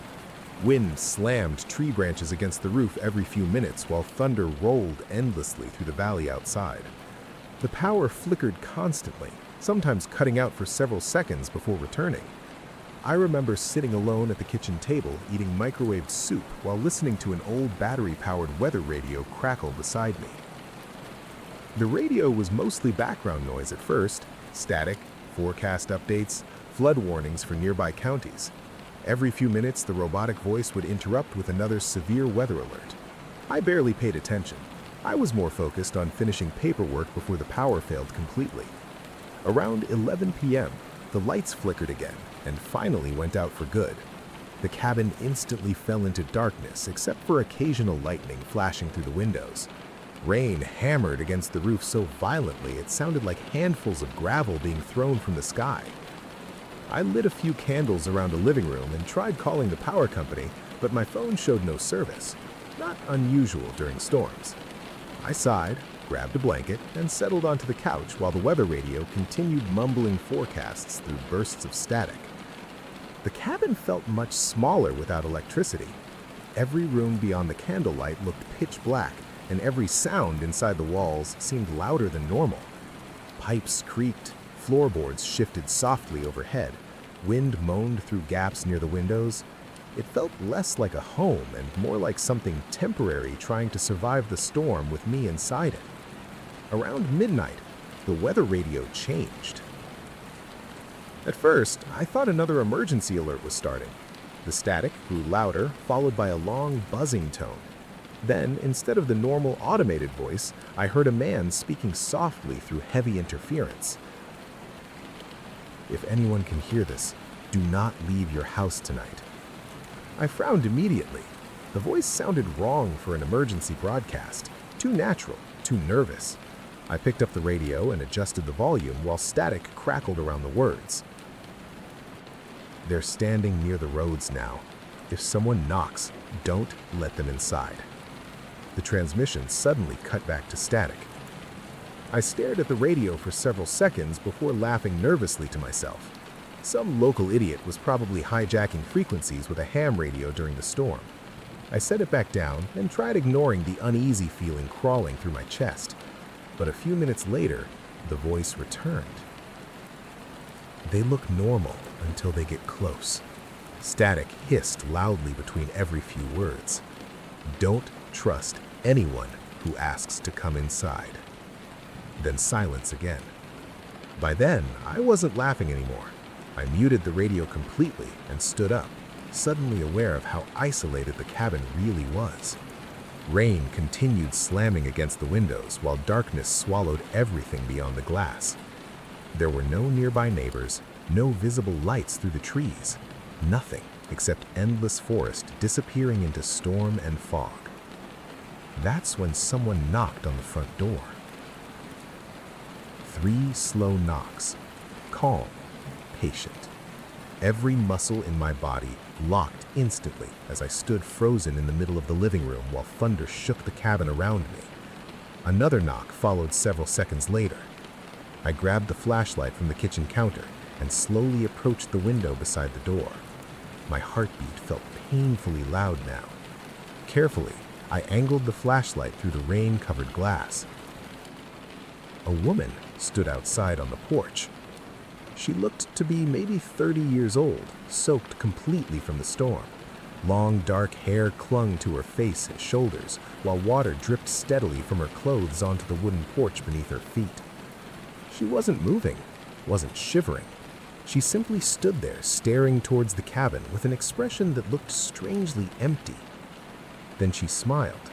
Not warmly, not naturally, just enough to show teeth. Another knock echoed through the cabin. "Please," she said softly through the storm. "My car broke down." I hesitated. Every logical part of my brain told me she probably needed help. Nobody could survive long outside in weather like that. But the voice from the radio replayed in my head immediately. "They look normal until they get close." I asked where her car was. She pointed vaguely towards the trees behind her without turning around. "I just need to use your phone." Something about her voice made my stomach tighten. It sounded almost rehearsed, like someone imitating the way human emotion should sound without fully understanding it. Then, the weather radio behind me suddenly burst back to life at full volume. Static screamed through the cabin before the man's voice shouted loud enough to make me jump. "Do not open the door." The woman outside stopped smiling instantly. Slowly, she tilted her head towards the radio. And then she whispered something so quietly, I almost didn't hear it through the rain. "He can still see me?" Every candle flame in the cabin flickered violently at the same moment. The woman's expression changed completely now. The smile disappeared. Her face looked suddenly cold, almost irritated almost. Then she stepped closer to the door. Too close. Close enough that I could finally see her clearly through the rain. Her clothes weren't wet anymore. Neither was her hair. In fact, nothing about her looked like she'd been standing in a storm at all. Another burst of static exploded from the weather radio. The man's voice returned one last time. "If she smiles again, run." Slowly, the woman outside began smiling wider and wider, until her jaw no longer looked human anymore.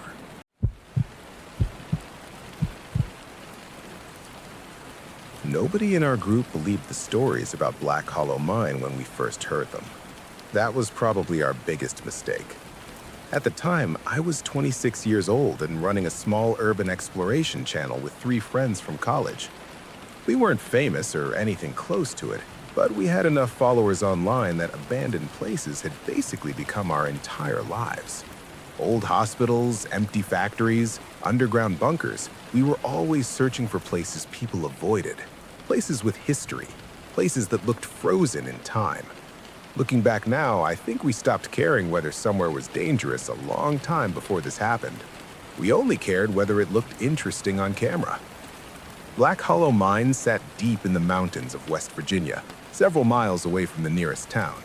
The mine had been abandoned since the late 1980s, after part of the tunnel system collapsed during a night shift, killing several workers underground. At least, that's what official reports said. Locals told a different version. According to them, rescue teams found the tunnels completely empty when they finally managed to reopen the collapsed sections days later. No bodies, no tools, no signs anyone had ever been there at all. After that, the mine closed permanently. Most people around the area refused to even drive near it at dark, which, naturally, made us want to explore it even more. We arrived just before sunset after nearly 3 hours of driving through narrow mountain roads surrounded by endless forest. Rain had been falling lightly the entire trip, turning dirt roads into thick mud and covering the trees in cold mist. By the time we parked near the mine entrance, the entire mountain felt isolated from the rest of the world. There were no nearby houses, no phone signal, no sounds except rainwater dripping through trees and distant thunder rolling somewhere beyond the hills. The entrance itself looked massive even in the fading daylight, a rusted metal tunnel disappearing directly into solid rock, surrounded by broken fencing and warning signs so faded they were almost unreadable. I remember standing there adjusting the straps on my backpack while one of my friends joked about ghosts to lighten the mood. Nobody laughed very hard. Something about the place already felt wrong. Not haunted exactly, just abandoned in a way that didn't feel natural, like the mountain wanted the mine hidden. Rainwater ran down the tunnel entrance in small streams, vanishing into darkness below. Cold air drifted outwards constantly, carrying the smell of wet stone, rust, and something older underneath it, something stale. We turned on our flashlights and cameras before heading inside. The deeper we walked, the quieter the outside world became, until eventually the rain itself disappeared behind us. Soon the only sounds left were our boots crunching over gravel, water dripping somewhere far ahead, and the occasional metallic echo bouncing through the tunnels. The walls were covered in old support beams blackened with age, many warped badly enough that parts of the ceiling sagged overhead.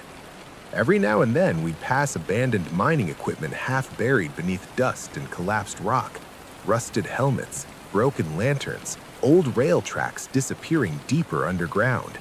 Everything looked untouched for decades.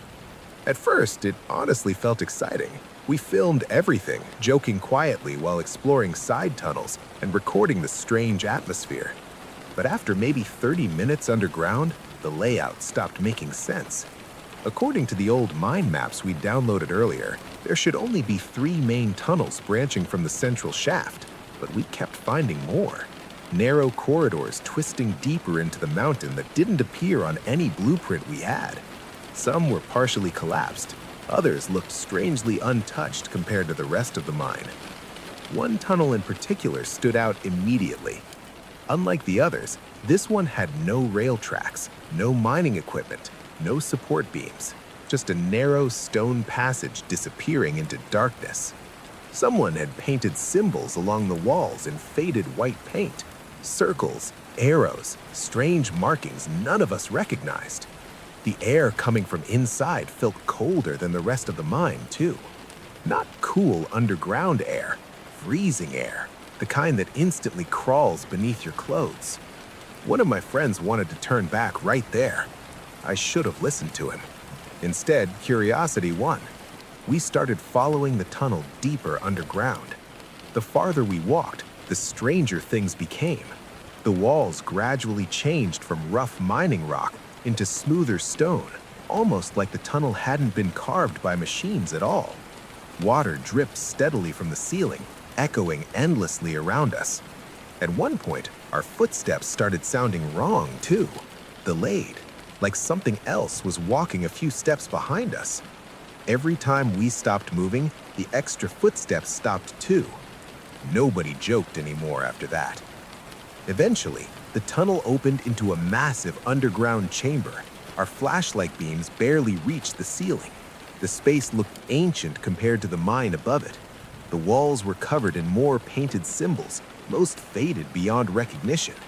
In the center of the chamber stood dozens of old wooden chairs, arranged in a perfect circle facing inward. Some had rotted apart completely. Others looked almost untouched despite the moisture underground. And in the middle of the circle sat a mining helmet with its flashlight still turned on. The light was weak but active. Someone whispered that it was impossible. Batteries couldn't last that long. That's when we heard coughing. Not echoes, not movement, actual coughing from somewhere deeper in the darkness beyond the chamber. Every flashlight immediately turned towards the sound, but the beams illuminated nothing but stone walls and endless black space. The coughing came again, louder this time, wet, painful, followed by the sound of slow footsteps scraping across rock. One of my friends yelled out asking if someone was there. The footsteps stopped instantly. Then a voice answered from the darkness. "You came back."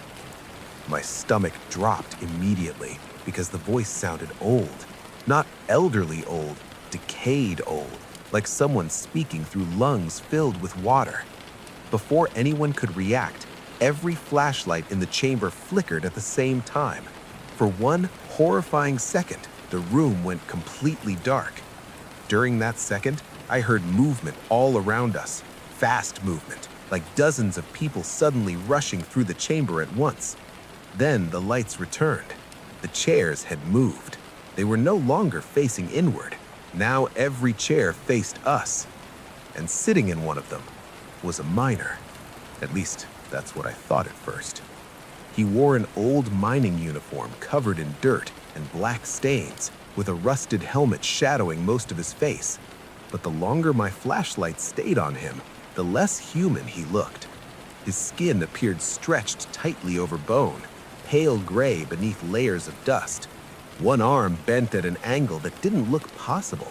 And despite sitting perfectly still, water dripped steadily from the bottom of his helmet onto the stone floor beneath him. Nobody moved. Nobody even breathed. Then, slowly, the miner raised one shaking hand and pointed behind us. We turned instinctively. The tunnel we entered through was gone. In its place stood solid rock. And behind us, from somewhere deep within the chamber, hundreds of tiny flashlights suddenly switched on all at once in the darkness, one by one, getting closer. The next few minutes were chaos. People screaming, flashlights shaking violently through darkness.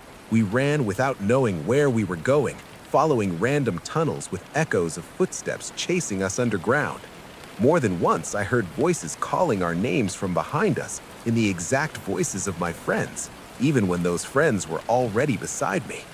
At some point, we got separated completely. I don't even remember how.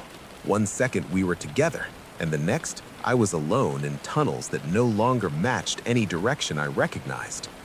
I ran until my lungs burned, until my flashlight battery started dimming, until I finally saw faint gray daylight ahead. Somehow, after what felt like hours underground, I found another exit leading outside the mountains several miles away from where we entered. Rain was still falling by then, cold mist covering the forest, while sunrise barely touched the mountains. I stumbled down the hillside half covered in mud before eventually finding a road that a truck driver stopped to help me. Search teams went back for the others 2 days later. They never found them. Not a single trace. No cameras, no backpacks, no bodies, nothing. A month later, I uploaded the remaining footage from my damaged camera online, hoping someone could explain what happened underground. Most of the video was corrupted beyond repair, but near the end, there's one clip that still keeps me awake at night.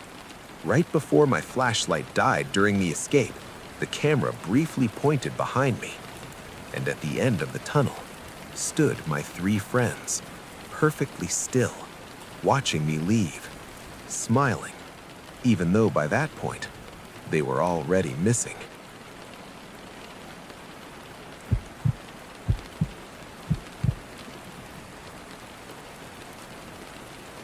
I didn't even want to be on that expedition in the first place. The job was supposed to be temporary, 3 weeks assisting a documentary crew filming climate research facilities in northern Canada. At the time, I was freelancing as a drone operator and camera technician, mostly taking whatever work paid enough to cover rent. I wasn't an explorer, scientist, or survival expert. I was just the guy hired to handle equipment and capture footage in places most people never get to see. Honestly, the only reason I accepted the job was because it paid well. If I'd known where we were actually going, I would have stayed home. The station sat deep inside the Arctic tundra, hundreds of miles away from the nearest town. The only way in or out was by a small supply plane that landed once every 2 weeks when weather allowed it. By the time our crew arrived, winter storms had already started covering most of the landscape in endless white. There were 6 of us altogether, 2 researchers stationed there permanently, a documentary director, a sound technician, another cameraman, and me. The station itself looked more like a military bunker than a research facility.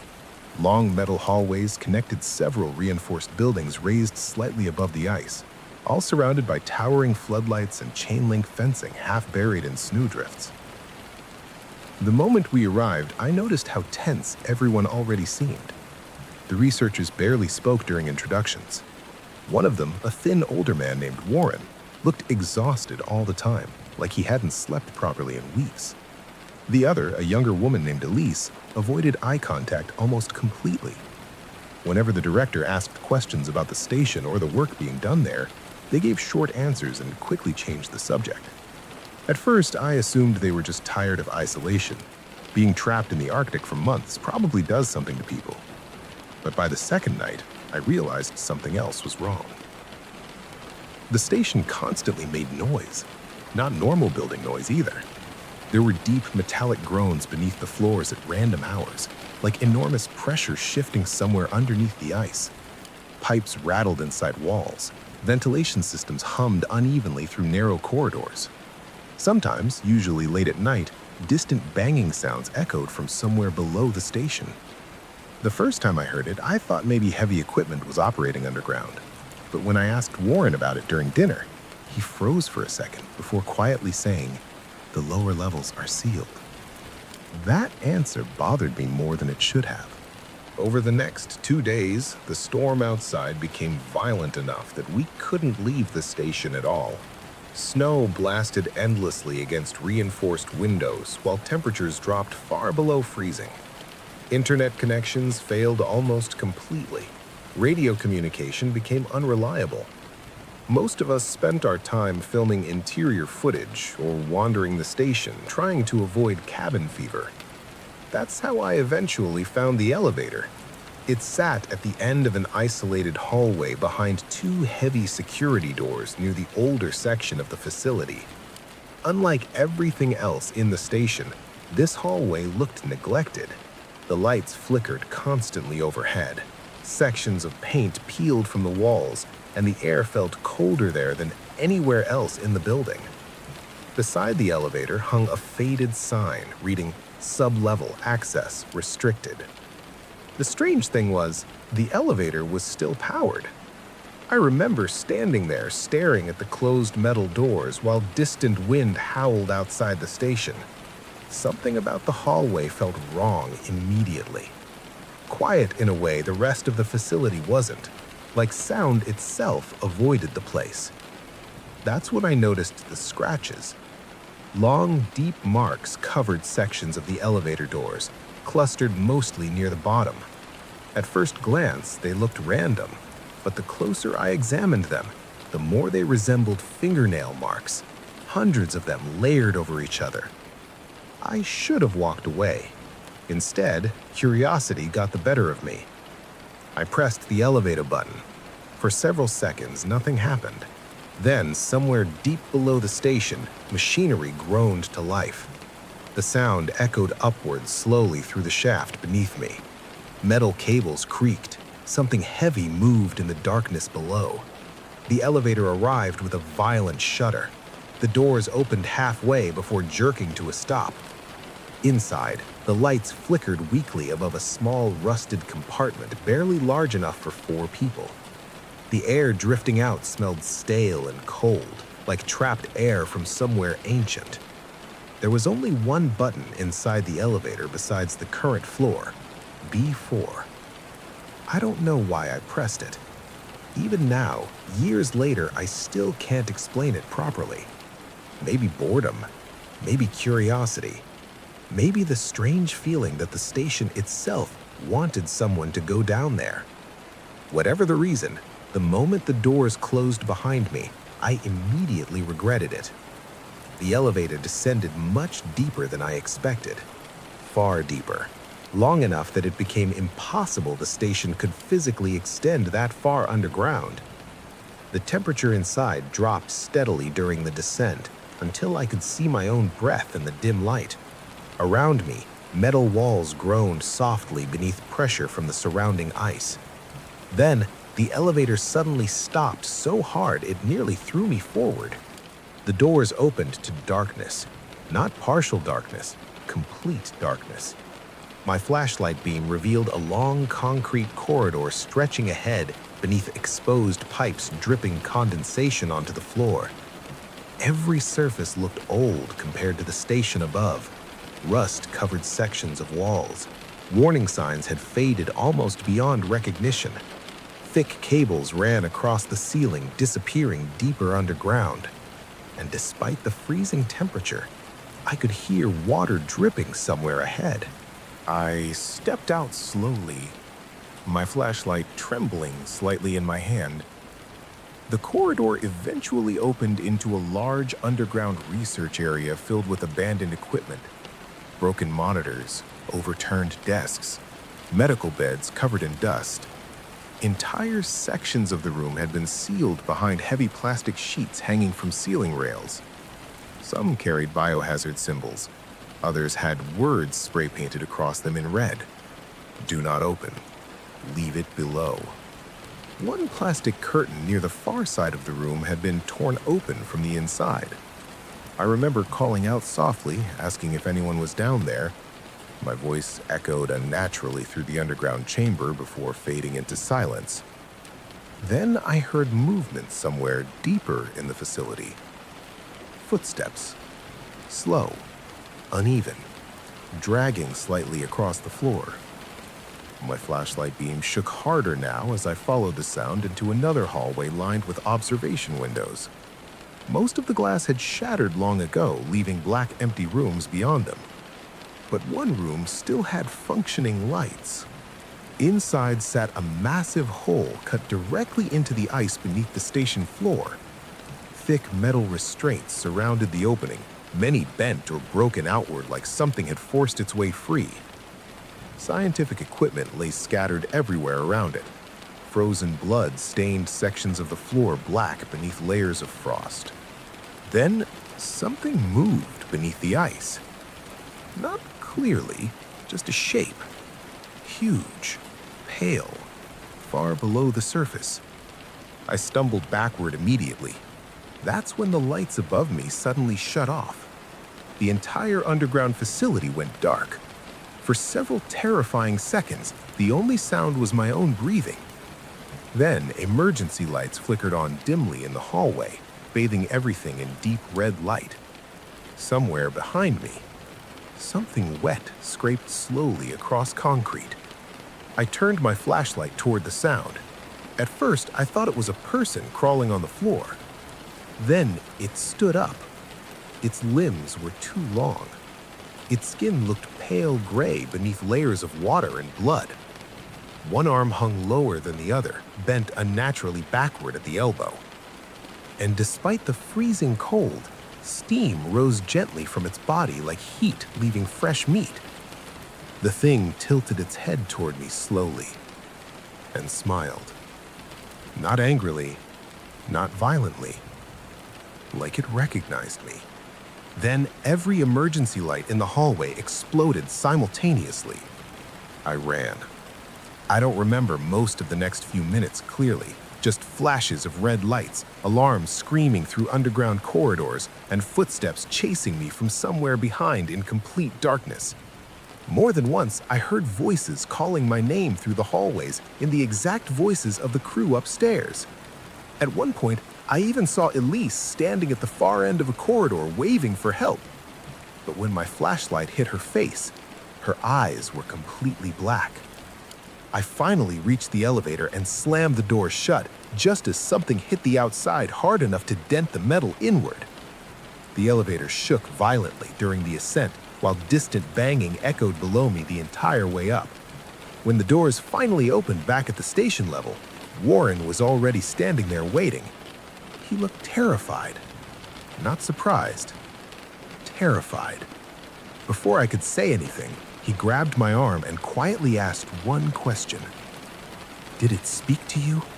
I couldn't answer, because deep inside my jacket pocket, something was vibrating. I reached inside slowly and pulled out my audio recorder.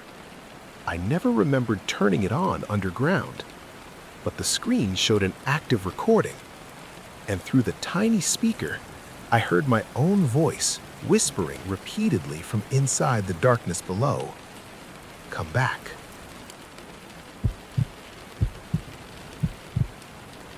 I was 25 when two friends and I traveled along the eastern coast of Canada filming abandoned places for our exploration channel. Most of the locations were harmless: empty churches, forgotten fishing towns, old military bunkers. But one night, a bartender told us about a lighthouse locals avoided completely. According to him, the keeper of Raven Point Lighthouse disappeared during a storm in the late 1990s, and ever since then, people occasionally saw the light turning on despite the island having no electricity.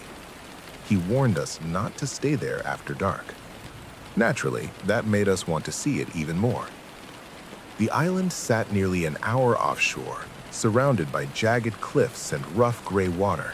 By the time we reached it, clouds had already swallowed most of the sky. The lighthouse tower stood above everything else on the island, tall and faded with cracked white paint peeling from the stone walls. Beside it sat the keeper's house, half collapsed from years of storms. The entire island felt strangely empty. No birds, no insects, just wind and distant waves crashing against rocks below. We spent the afternoon filming inside the house. Most rooms looked untouched for decades: dust-covered furniture, broken dishes, old rain-stained wallpaper. In one upstairs room, we found a journal belonging to the last lighthouse keeper. Most pages were unreadable, but the final entries mentioned strange figures appearing near the shoreline at night whenever the lighthouse beam turned toward the ocean. One sentence stood out more than the others: "If the light finds them, they come closer." Not long after sunset, rain started pouring hard across the island. The ocean became too dangerous to leave, so we decided to stay overnight inside the keeper's house.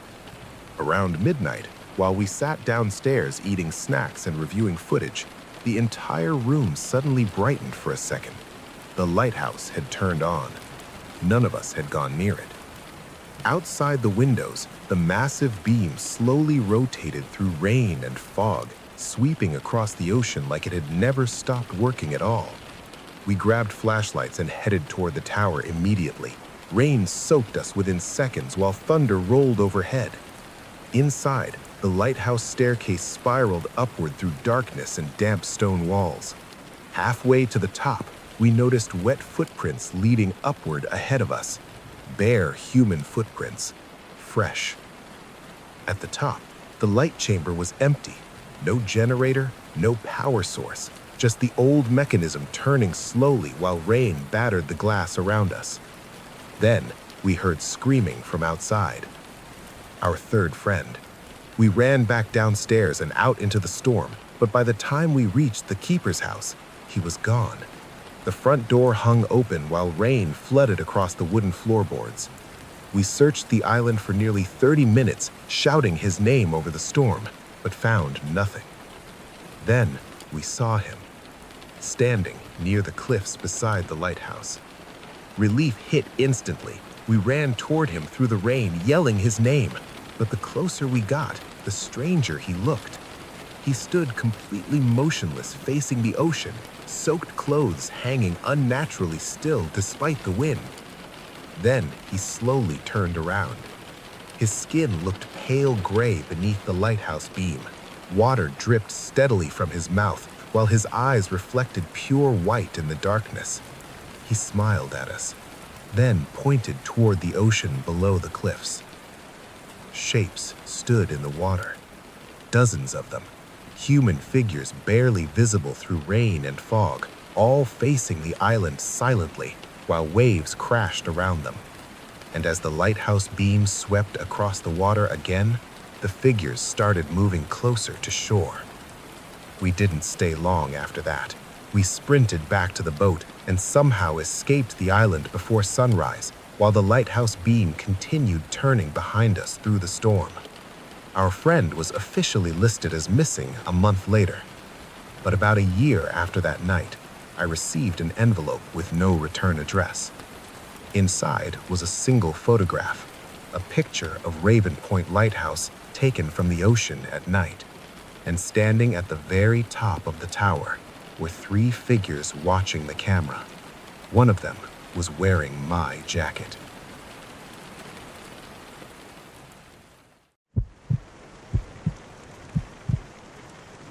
A couple of years ago, I booked an Airbnb for a weekend trip with 2 of my friends. We wanted somewhere quiet, away from the city, so we picked this small house in a rural area about an hour's drive from anywhere busy. The listing looked perfect. Modern interior, big backyard, and surrounded by trees. It even had hundreds of positive reviews, so we didn't think twice about it. We arrived just before sunset. The house looked exactly like the pictures. A single-story place with wooden panels, a gravel driveway, and a porch facing the road. There weren't any other houses nearby, just long stretches of trees on both sides. At first, it felt peaceful, but also a little too quiet. We got inside using the keypad lock the host had given us. The interior was clean, minimal, and well-maintained. Living room, kitchen, 2 bedrooms, and a hallway leading to a bathroom. Everything seemed normal. But right away, something felt slightly off. At the end of the hallway, there was a door that wasn't shown in the listing photos. It was a heavy wooden door with a metal handle and a padlock on it. Not a normal indoor lock, an actual padlock. One of my friends joked that it probably led to a storage room or something the host didn't want guests accessing. That made sense, so we didn't think much of it at first. We spent the evening normally, ordered food, watched movies, and just relaxed. Around midnight, we turned off most of the lights and got ready to sleep. That's when we heard the first noise, a faint thump. It came from somewhere down the hallway. At first, we all ignored it, thinking it was just the house settling or maybe something outside. But a few minutes later, it happened again. Thump. This time, it was louder. We all looked at each other. Did that come from the basement? One of my friends asked. That's when we realized something. There was no basement mentioned in the listing, and we hadn't seen any stairs. The only place it could be coming from was behind that locked door. We walked down the hallway together and stood in front of it. For a moment, everything was quiet. Then we heard it again. A slow, dragging sound, like something moving across the floor, right on the other side of the door. None of us said anything. We just stood there listening. Then one of my friends knocked on the door as a joke. The sound stopped immediately. Complete silence. That was enough to make us step back. We decided not to mess with it and went back to the living room, trying to laugh it off. But the mood had completely changed. About 20 minutes later, my phone buzzed. It was a message from the Airbnb host. I hadn't messaged them first. The message said, "Please do not open the basement door." I stared at the screen for a few seconds. We hadn't told anyone about the noise. We hadn't even touched the lock. So how did they know we were near that door? I replied, asking what they meant. No response. We stayed up for another hour, but nothing else happened. Eventually, we went to bed. Sometime in the middle of the night, I woke up. I didn't know why at first. Then I heard it. A faint metallic sound, like something tapping against metal. Slow, steady tapping. I sat up and listened. It was coming from the hallway again, from the direction of the locked door. I walked down toward it, trying not to wake my friends. The hallway was dark, but I could still see the door at the end. And something immediately felt wrong. The padlock was gone. It was just hanging open. The door itself was slightly ajar, maybe an inch. I stood there, frozen, staring at it. Then I heard a whisper, very quiet, from inside. I couldn't make out the words, just the sound of someone speaking softly, right behind the door. I slowly stepped back, then turned around and went straight back to the room. I locked the bedroom door and didn't sleep again that night. The next morning, we checked out early. Before leaving, I looked at the hallway one last time. The door was closed again, and the padlock was back in place. A few months ago, I booked an Airbnb for a short solo trip. I had a few days off work and just wanted to get out of the city, clear my head, and stay somewhere quiet. I found this small apartment in a suburban area. Nothing fancy, but it looked clean, modern, and the reviews were really good. The host seemed friendly too. Quick replies, clear instructions, everything felt normal. Check-in was simple. The key was in a lockbox outside the building, and I let myself in around 6 p.m. The apartment was on the second floor, at the end of a narrow hallway. As soon as I walked in, I noticed how quiet the place was. Not just peaceful quiet, but completely silent. No traffic sounds, no neighbors, nothing. The apartment itself was small but well kept. A living room with a couch and TV, a small kitchen, one bedroom, and a bathroom. Everything looked exactly like the photos. I dropped my bag, turned on the lights, and did a quick check around the place, just a habit I have when staying somewhere new. Everything seemed fine. Except for one thing. In the bedroom, there was a second pillow on the bed that looked used. Not messy, just slightly indented, like someone had just been lying there. I figured it was just from cleaning or maybe the last guest, so I didn't think much about it. That night, I ordered food and watched TV for a while before going to sleep. Around 2 a.m., I woke up suddenly. At first, I thought I had just had a bad dream. Then, I heard it. A soft creaking sound, like a floorboard shifting, from outside the bedroom. I stayed still, listening. Another creak, slow, careful, like someone trying not to make noise. My heart started beating faster. I grabbed my phone and checked the time. 2:07 a.m. I told myself it was probably just the building settling or maybe someone walking in the hallway outside. But then I heard it again. This time, closer. Right outside the bedroom door. I sat up in bed, staring at the door. The handle didn't move. No knocking, just silence. After a minute, I got up and slowly walked toward the door. I opened it quickly. The living room was empty. All the lights were still on from earlier, and everything looked exactly the same. No signs of anyone being there. I checked the front door, still locked. The chain was still in place. I went back to bed, but I didn't sleep much after that. The next morning, I messaged the host just to be safe. I asked if anyone else had access to the apartment. They replied pretty quickly. No, you are the only guest. No one else has access during your stay. That should have made me feel better, but it didn't. That night, I decided to stay up a bit later just in case I heard the same thing again. Around 2:50 a.m., I turned off the TV and sat quietly in the living room with the lights dimmed. At exactly 2:07 a.m., I heard it again. The same creak. This time, I didn't move. I just listened. Another step, then another. Slow footsteps moving from the bedroom into the living room. My chest tightened. I was sitting in the living room, facing the hallway. There was no one there, but I could hear the footsteps getting closer. Then they stopped, right in front of me. I couldn't see anything, but I could feel it, like someone was standing right there, watching me. I didn't move. I didn't even breathe properly. After what felt like forever, the footsteps started again, moving away, back toward the bedroom. I waited a few minutes before turning on all the lights. Then I checked the bedroom. Nothing.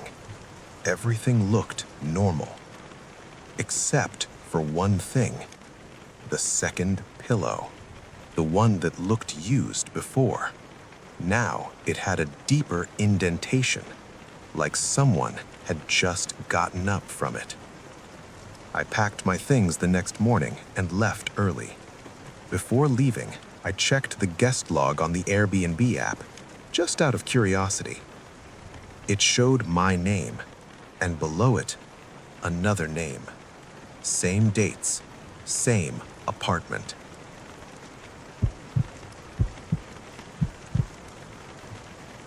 About a year ago, I booked an Airbnb for a short weekend project.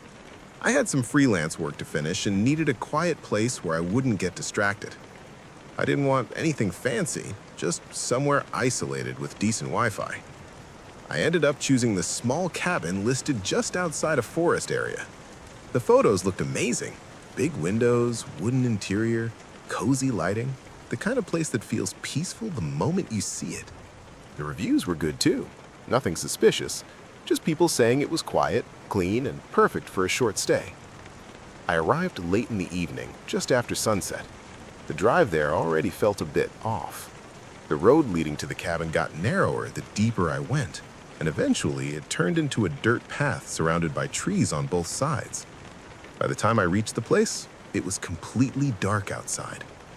The cabin itself looked exactly like the photos. Warm lights glowing through the windows, wooden porch, everything calm and still. Check-in was self-service. The key was hidden in a small lockbox near the door. I unlocked it, went inside, and locked the door behind me. Right away, I noticed how quiet it was. Not just no people quiet, but no sound at all. No wind, no insects, nothing. Just silence. I walked around the cabin to get familiar with the place. Small kitchen, living area, one bedroom, and a bathroom. Everything looked neat and perfectly arranged. Then, I noticed something strange. In the corner of the living room, mounted high on the wooden beam, there was a small black device. It looked like a smoke detector or some kind of sensor. But the more I looked at it, the more it looked like a lens. I checked the Airbnb listing again on my phone. There was no mention of any indoor cameras. No warnings, no disclosures. That made me uncomfortable. I messaged the host and asked about it. No reply. I tried to ignore it and focus on my work. I opened my laptop, put on some music, and started working at the small table near the window. Every now and then, I'd glance up at that device. It always felt like it was pointed directly at me. Around midnight, I finally decided to go to sleep. I turned off most of the lights, leaving just a small lamp on in the bedroom.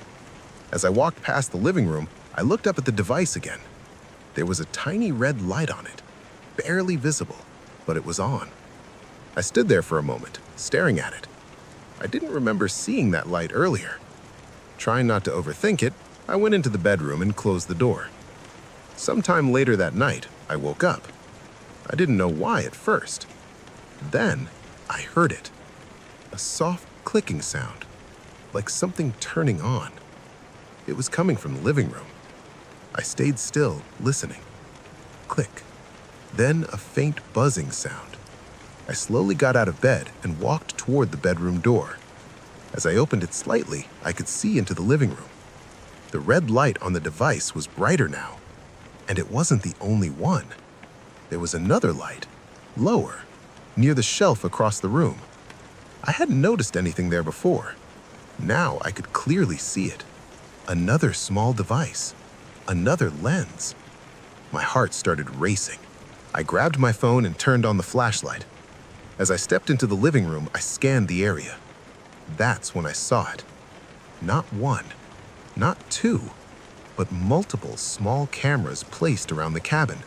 On the shelf, near the window, above the door frame, all pointed inward, all facing the main living area. I immediately grabbed my bag and headed for the door. But just as I reached it, my phone buzzed. It was a message from the host. Please don't touch the equipment. I froze. I hadn't told them anything yet. I hadn't sent another message. I slowly turned back toward the room. The red lights were still on, watching. I unlocked the door and stepped outside as quickly as I could. As I walked toward my car, I couldn't shake the feeling that I was still being watched, like the cameras weren't the only thing observing me. I didn't stop until I reached the main road. Later that night, I reported the listing to Airbnb. They removed it within a day. No explanation, no follow-up, just gone. But what still bothers me is something I noticed before I left. When I checked the listing one last time, the photos of the cabin looked slightly different. Different angles, different lighting.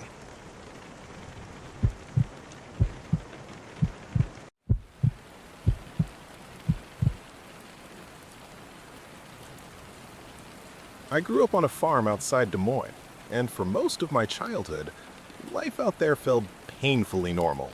Endless fields, early mornings, long summers smelling like dirt, gasoline, and rain. My parents owned hundreds of acres of cornfields, stretching so far you could stand in the middle of them and see nothing except rows of corn moving in the wind like waves on an ocean. During the day, the farm felt peaceful. At night, it became something completely different. By the time I was 16, I'd already gotten used to strange sounds outside after dark. Coyotes screaming in the distance, rusted machinery groaning in the wind, the occasional animal wandering too close to the house. But every now and then, usually late at night during harvest season, my dad would become strangely tense whenever the dogs started barking toward the cornfields. Not barking normally either, terrified barking. The kind where animals don't want to go near something. One night, during late October, I finally asked my dad what kept bothering the dogs. I remember we were sitting on the porch while rain clouds rolled slowly across the fields under moonlight. My dad stared toward the corn for several seconds before quietly saying, "If you ever hear someone calling your name from inside the field after midnight, don't answer." That was it. No explanation, just that warning. I laughed at the time because honestly, it sounded ridiculous. But the expression on his face stayed completely serious. Looking back now, I realized he wasn't joking at all. A few weeks later, my parents left overnight to visit relatives in another town, leaving me alone to watch the farm. Rain had been falling on and off since evening, turning the dirt roads around the property into thick mud. Around midnight, the power went out during a storm, leaving the farmhouse completely dark, except for lightning flashing through the windows every few seconds. I remember sitting in the kitchen with a flashlight, listening to rain hammer against the roof, while the dogs outside barked non-stop near the barn. Then, suddenly, they stopped. Complete silence covered the farm. No barking, no insects, nothing. Even the rain somehow sounded quieter for a moment. That's when I heard it. Someone calling my name from the cornfield outside. Softly at first, almost impossible to hear through the storm. I froze immediately. The voice sounded distant but familiar, like someone standing deep inside the field trying not to yell too loudly. At first, I thought maybe my parents had come home early. Then the voice called again, closer this time. It sounded exactly like my younger sister. The problem was, my sister was 3 states away at college. Every hair on my body stood up instantly. I remembered my dad's warning immediately, but before I could even process what was happening, the dogs started whining outside near the back porch, not barking anymore. Whining, scared. Another lightning flash illuminated the yard outside for half a second. I saw movement in the corn, something tall moving between the rows about 50 yards from the house. At first, I thought it was just a person walking through the field. Then, lightning flashed again, and I realized whatever it was had to be at least 7 feet tall because the tops of the corn stalks bent around it while it moved. The voice called my name again. Now it sounded like my mother. "Can you help me?" The thing in the field stopped moving. I slowly backed away from the kitchen window while my chest tightened so hard it hurt. Deep down, part of my brain still tried finding logical explanations, but instinct already knew something was wrong. Very wrong.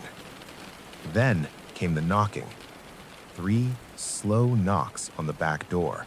The dogs immediately started growling. I stared toward the hallway leading to the back entrance while thunder rolled outside. Another set of knocks followed, slower this time, more patient. Then my father's voice spoke from the other side of the door. "Open up!"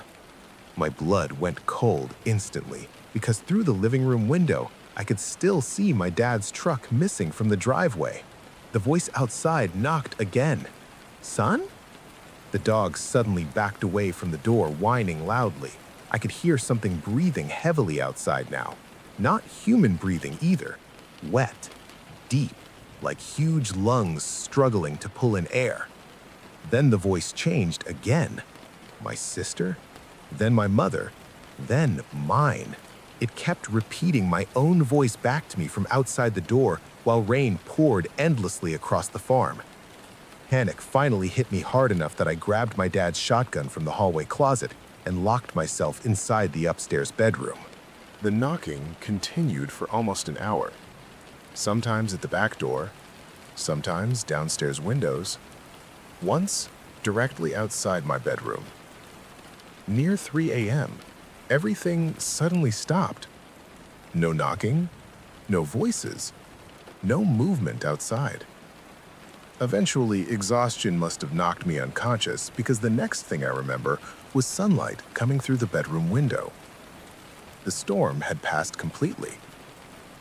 At first, everything looked normal. Then I saw the cornfield. A massive path had been flattened through the crops, leading directly from the field to the farmhouse. The stalks looked crushed inward like something enormous had crawled through them during the night. My dad returned home an hour later, and the moment he saw the damaged field, his expression completely changed. He didn't ask what happened. He already knew. That night, for the first time in my life, he finally explained why nobody in our family ever went near the North Cornfield after dark. Years earlier, before I was born, a farmhand disappeared out there during harvest season. Search parties looked for him for nearly a week without finding anything except his boots abandoned deep inside the field. After that, people started hearing voices at night. Familiar voices, calling from the corn. I asked my dad if he believed it was the missing farmhand. He stared silently toward the fields for a long moment before answering. "No," he said quietly. Then he looked directly at me. I think something found his voice.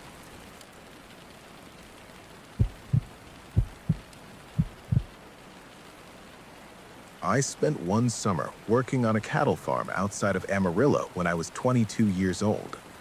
At the time, I was desperate for money after dropping out of college halfway through the semester, and a friend of my uncle offered me temporary work helping around his property. The farm sat miles away from the nearest town, surrounded by dry fields, fences, and endless empty land that seemed to stretch forever beneath the Texas sky. During the daytime, the place felt exhausting but normal. Long hours repairing fences, feeding cattle, cleaning equipment, and hauling supplies beneath brutal summer heat. Nights were different. Nights out there felt isolated in a way I'd never experienced before. The farmhouse sat near the center of the property, beside an enormous red barn that looked older than everything else around it. The wood had darkened from decades of storms and heat, and parts of the roof sagged badly enough that my boss, a man named Walter, kept saying he'd probably tear it down eventually. Still, despite how unstable the barn looked, he had one very specific rule about it. Nobody was allowed inside after sunset. He never explained why.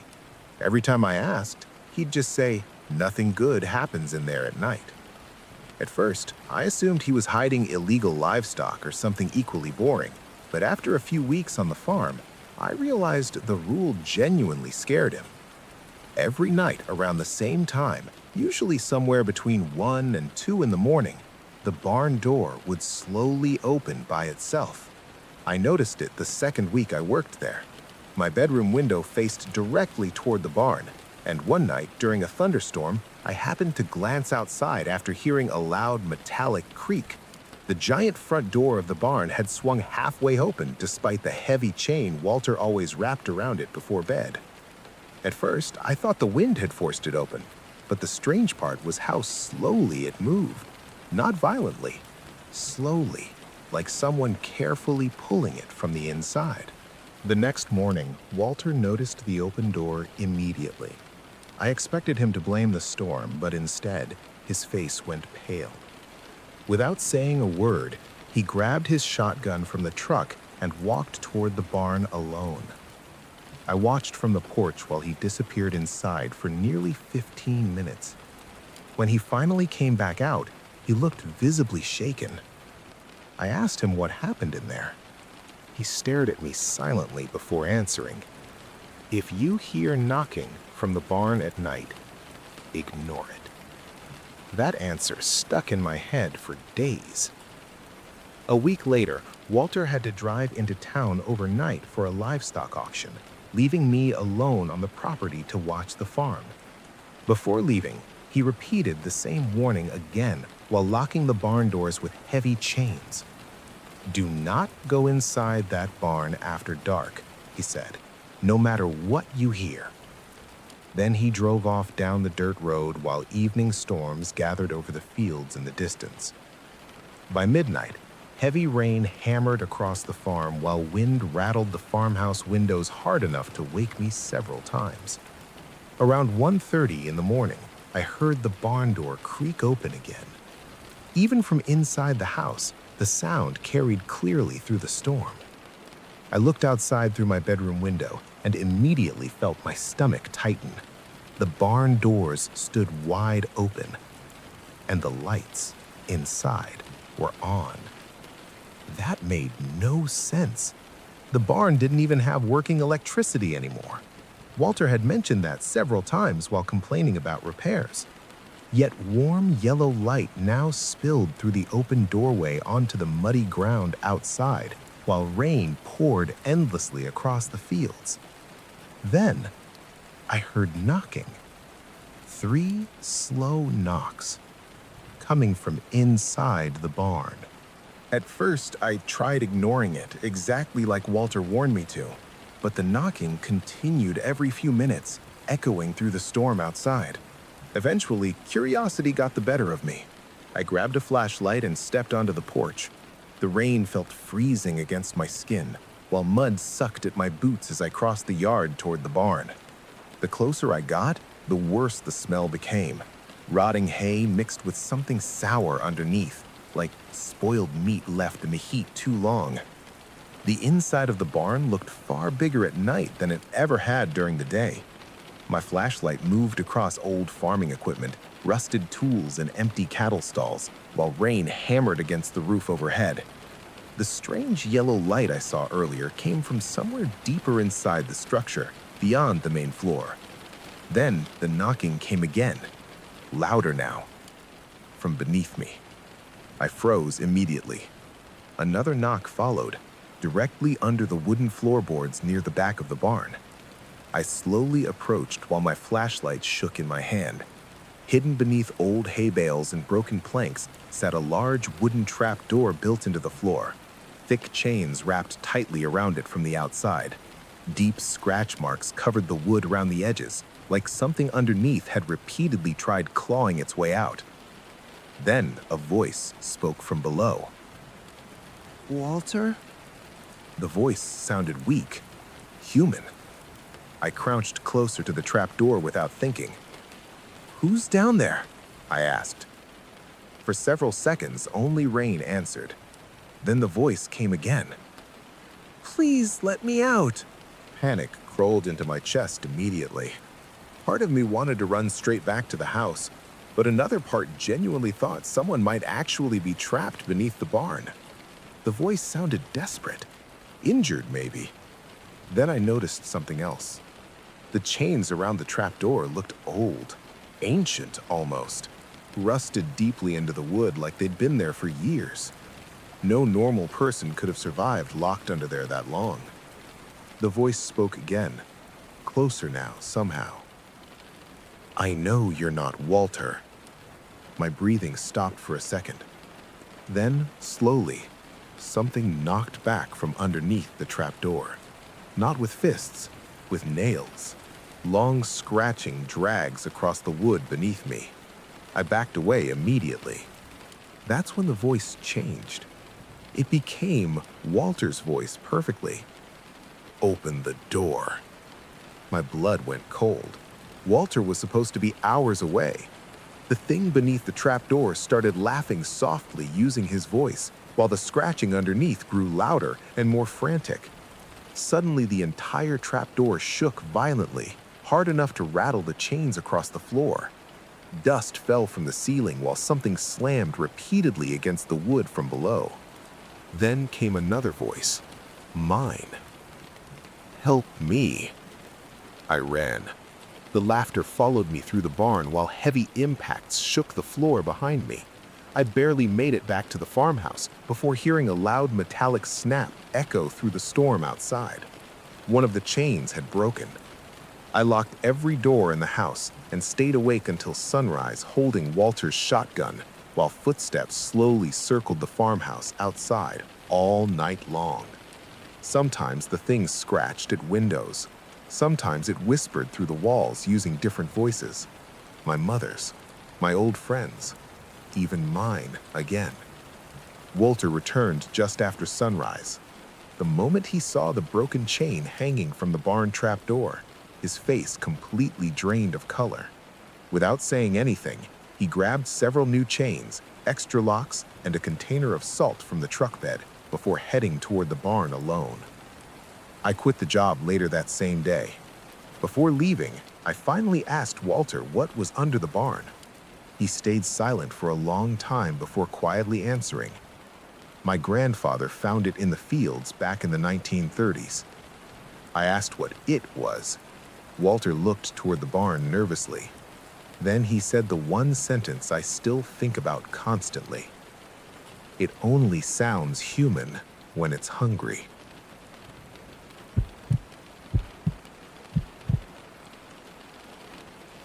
I spent most of my childhood on my grandparents' farm outside Lincoln. Every summer, my parents would drop me off there for weeks at a time while they worked in the city. The farm sat miles from the nearest town and seemed to stretch forever in every direction. There were wheat fields, old barns, grain silos, ponds, and gravel roads that disappeared into the countryside. During the day, it felt peaceful. I would help my grandfather repair fences, feed livestock, and drive old tractors around the property. But there was one place on the farm that always made me uncomfortable: the south field. It looked completely normal except for a single scarecrow standing near the center. The thing was old, even by farm standards. It wore a faded flannel shirt, torn overalls, and a burlap sack over its head.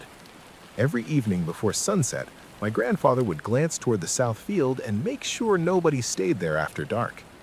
Whenever I asked why, he always gave the same answer: because it doesn't like being watched at night. The summer I turned 17, my grandparents left for a family reunion and asked me to watch the farm for 4 days. Before leaving, my grandfather repeated all the usual instructions about livestock and equipment. Then he hesitated for a moment and looked toward the south field. "If the scarecrow isn't where it's supposed to be in the morning," he said, "don't go looking for it." I laughed because I assumed it was another one of his strange jokes, but he didn't smile. He got into the truck and drove away without another word. The first 2 days passed normally. I handled chores, watched television at night, and enjoyed having the entire property to myself. The third evening, dark storm clouds rolled across the countryside. The wind picked up shortly after sunset, bending the wheat fields like waves across the landscape. By midnight, heavy rain was hammering against the farmhouse windows while thunder rattled the walls. I was sitting in the living room reading a book when a bright flash of lightning illuminated the south field. For a split second, I noticed something strange. The scarecrow wasn't there. I stood up and looked through the window again. Another lightning flash lit the field. The scarecrow was definitely gone. At first, I assumed the storm had knocked it over. Still, something about seeing that empty spot in the field bothered me. I tried convincing myself it wasn't a big deal and returned to my book. About 20 minutes later, I heard 3 slow knocks on the front door. The sound immediately made me look at the clock. It was 2:11 in the morning. Nobody should have been visiting a farm that isolated during a storm. I walked to the window beside the door and carefully looked outside. The porch was empty.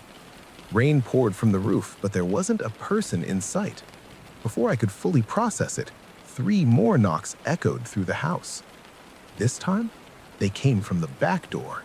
A cold feeling settled into my stomach. The front and back doors were on opposite sides of the farmhouse.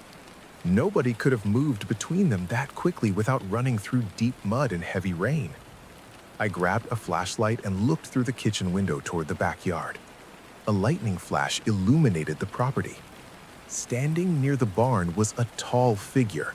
It wasn't moving, it simply stood there facing the house. Another flash came a few seconds later. The figure was closer. I hadn't seen it walk, it was just suddenly nearer than before. Then another flash lit the yard. That's when I recognized the shape. The hat, the overalls, the burlap head. It was the scarecrow. I stumbled backwards so quickly that I nearly fell over a chair. Every logical explanation I could think of collapsed immediately. The scarecrow should have been standing in the south field, half a mile away. Instead, it was now standing in my backyard during a thunderstorm, staring directly at the farmhouse. Before I could react further, the dogs outside started barking. Not aggressive barking, terrified barking, the kind animals make when they desperately want something to stay away. Then the barking suddenly stopped.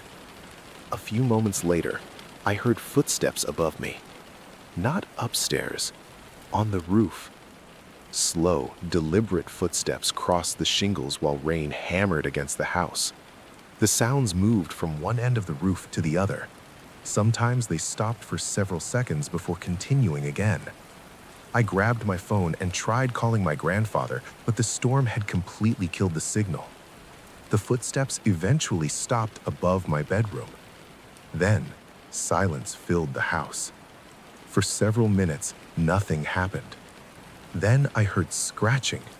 The sound came from my bedroom window upstairs. My bedroom was on the second floor. There was no ladder outside. The scratching continued, long, slow drags across the glass. I stared toward the staircase while my heart pounded so hard I could hear it. Then something tapped against the window. 3 times. Slowly. Patiently. I locked myself inside a downstairs storage room with my grandfather's shotgun and stayed there until sunrise. Throughout the night, I heard footsteps circling the house. Sometimes there was scratching against walls. Other times, it sounded like something was slowly walking through the wheat field outside. Whatever it was, it never tried forcing its way inside. It simply stayed close, as though it knew I was there. When morning finally arrived, the storm had passed completely. Sunlight covered the farm and everything looked normal again. The scarecrow stood exactly where it always had in the south field. For a few hours, I almost convinced myself the entire night had been some kind of stress-induced hallucination. Then I walked outside. Mud covered the ground around the farmhouse, and in the mud were footprints. Hundreds of them. They circled the house over and over before leading toward the south field. Against my better judgment, I followed the tracks. They ended at the scarecrow.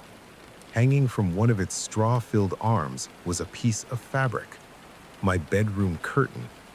The curtain had been ripped from the inside of my second-floor bedroom window during the night. My grandparents returned later that afternoon. The moment my grandfather saw the fabric hanging from the scarecrow, he became completely silent. After several minutes, I finally demanded an explanation. He sighed and looked toward the south field. Decades earlier, according to local stories, a farmer had vanished there during harvest season. Search parties never found a body. A few months later, workers started reporting that the scarecrow appeared in different locations around the farm after storms. Most people assumed it was a prank until the sightings became impossible to explain. Eventually, everyone in the area developed a simple rule: never watch the south field after midnight. I asked my grandfather whether he actually believed those stories. He didn't answer immediately. Instead, he pointed toward the scarecrow. Its head had moved. Not much, just enough that it was now facing directly toward the farmhouse. My grandfather stared at it for several seconds before quietly saying, "I don't know what it is, but every storm, it gets a little closer."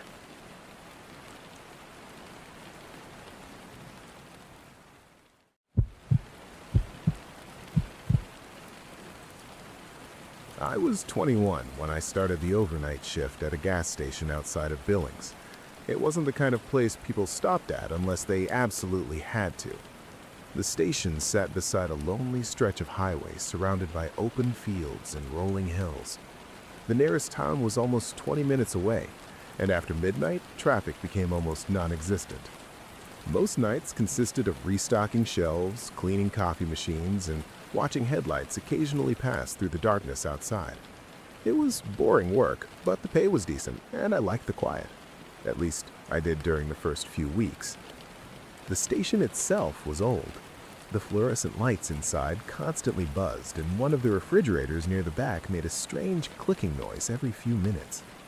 Outside, 4 gas pumps stood beneath a weathered canopy illuminated by harsh white lights that attracted clouds of insects during summer nights. Beyond the edge of the property was nothing but darkness. No houses, no businesses, no streetlights. Just miles of empty land disappearing into the night.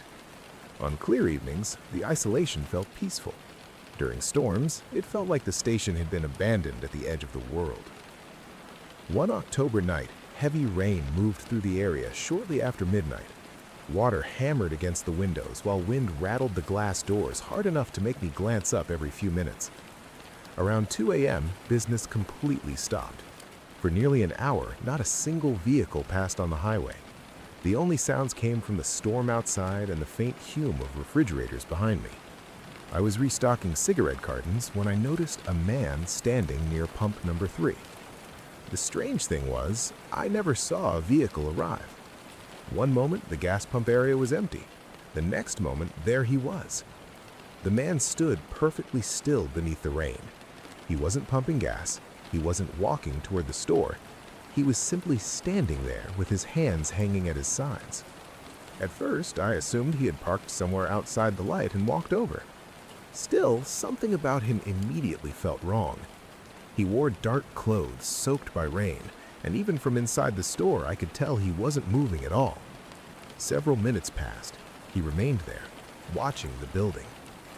Eventually, I walked closer to the front windows and waved, assuming he might need help.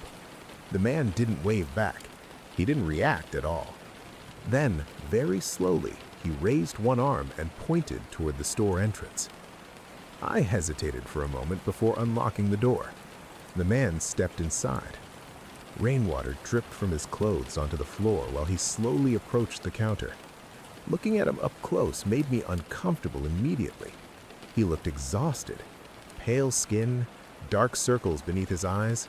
His clothes seemed older than they should have been, almost like they belonged to another decade. Most unsettling of all was his expression. He wasn't smiling, he wasn't angry, he simply looked empty. For several seconds he stood silently at the register. Then he asked, "What year is it?" I laughed nervously because I assumed it was a joke. He didn't laugh. I told him the year.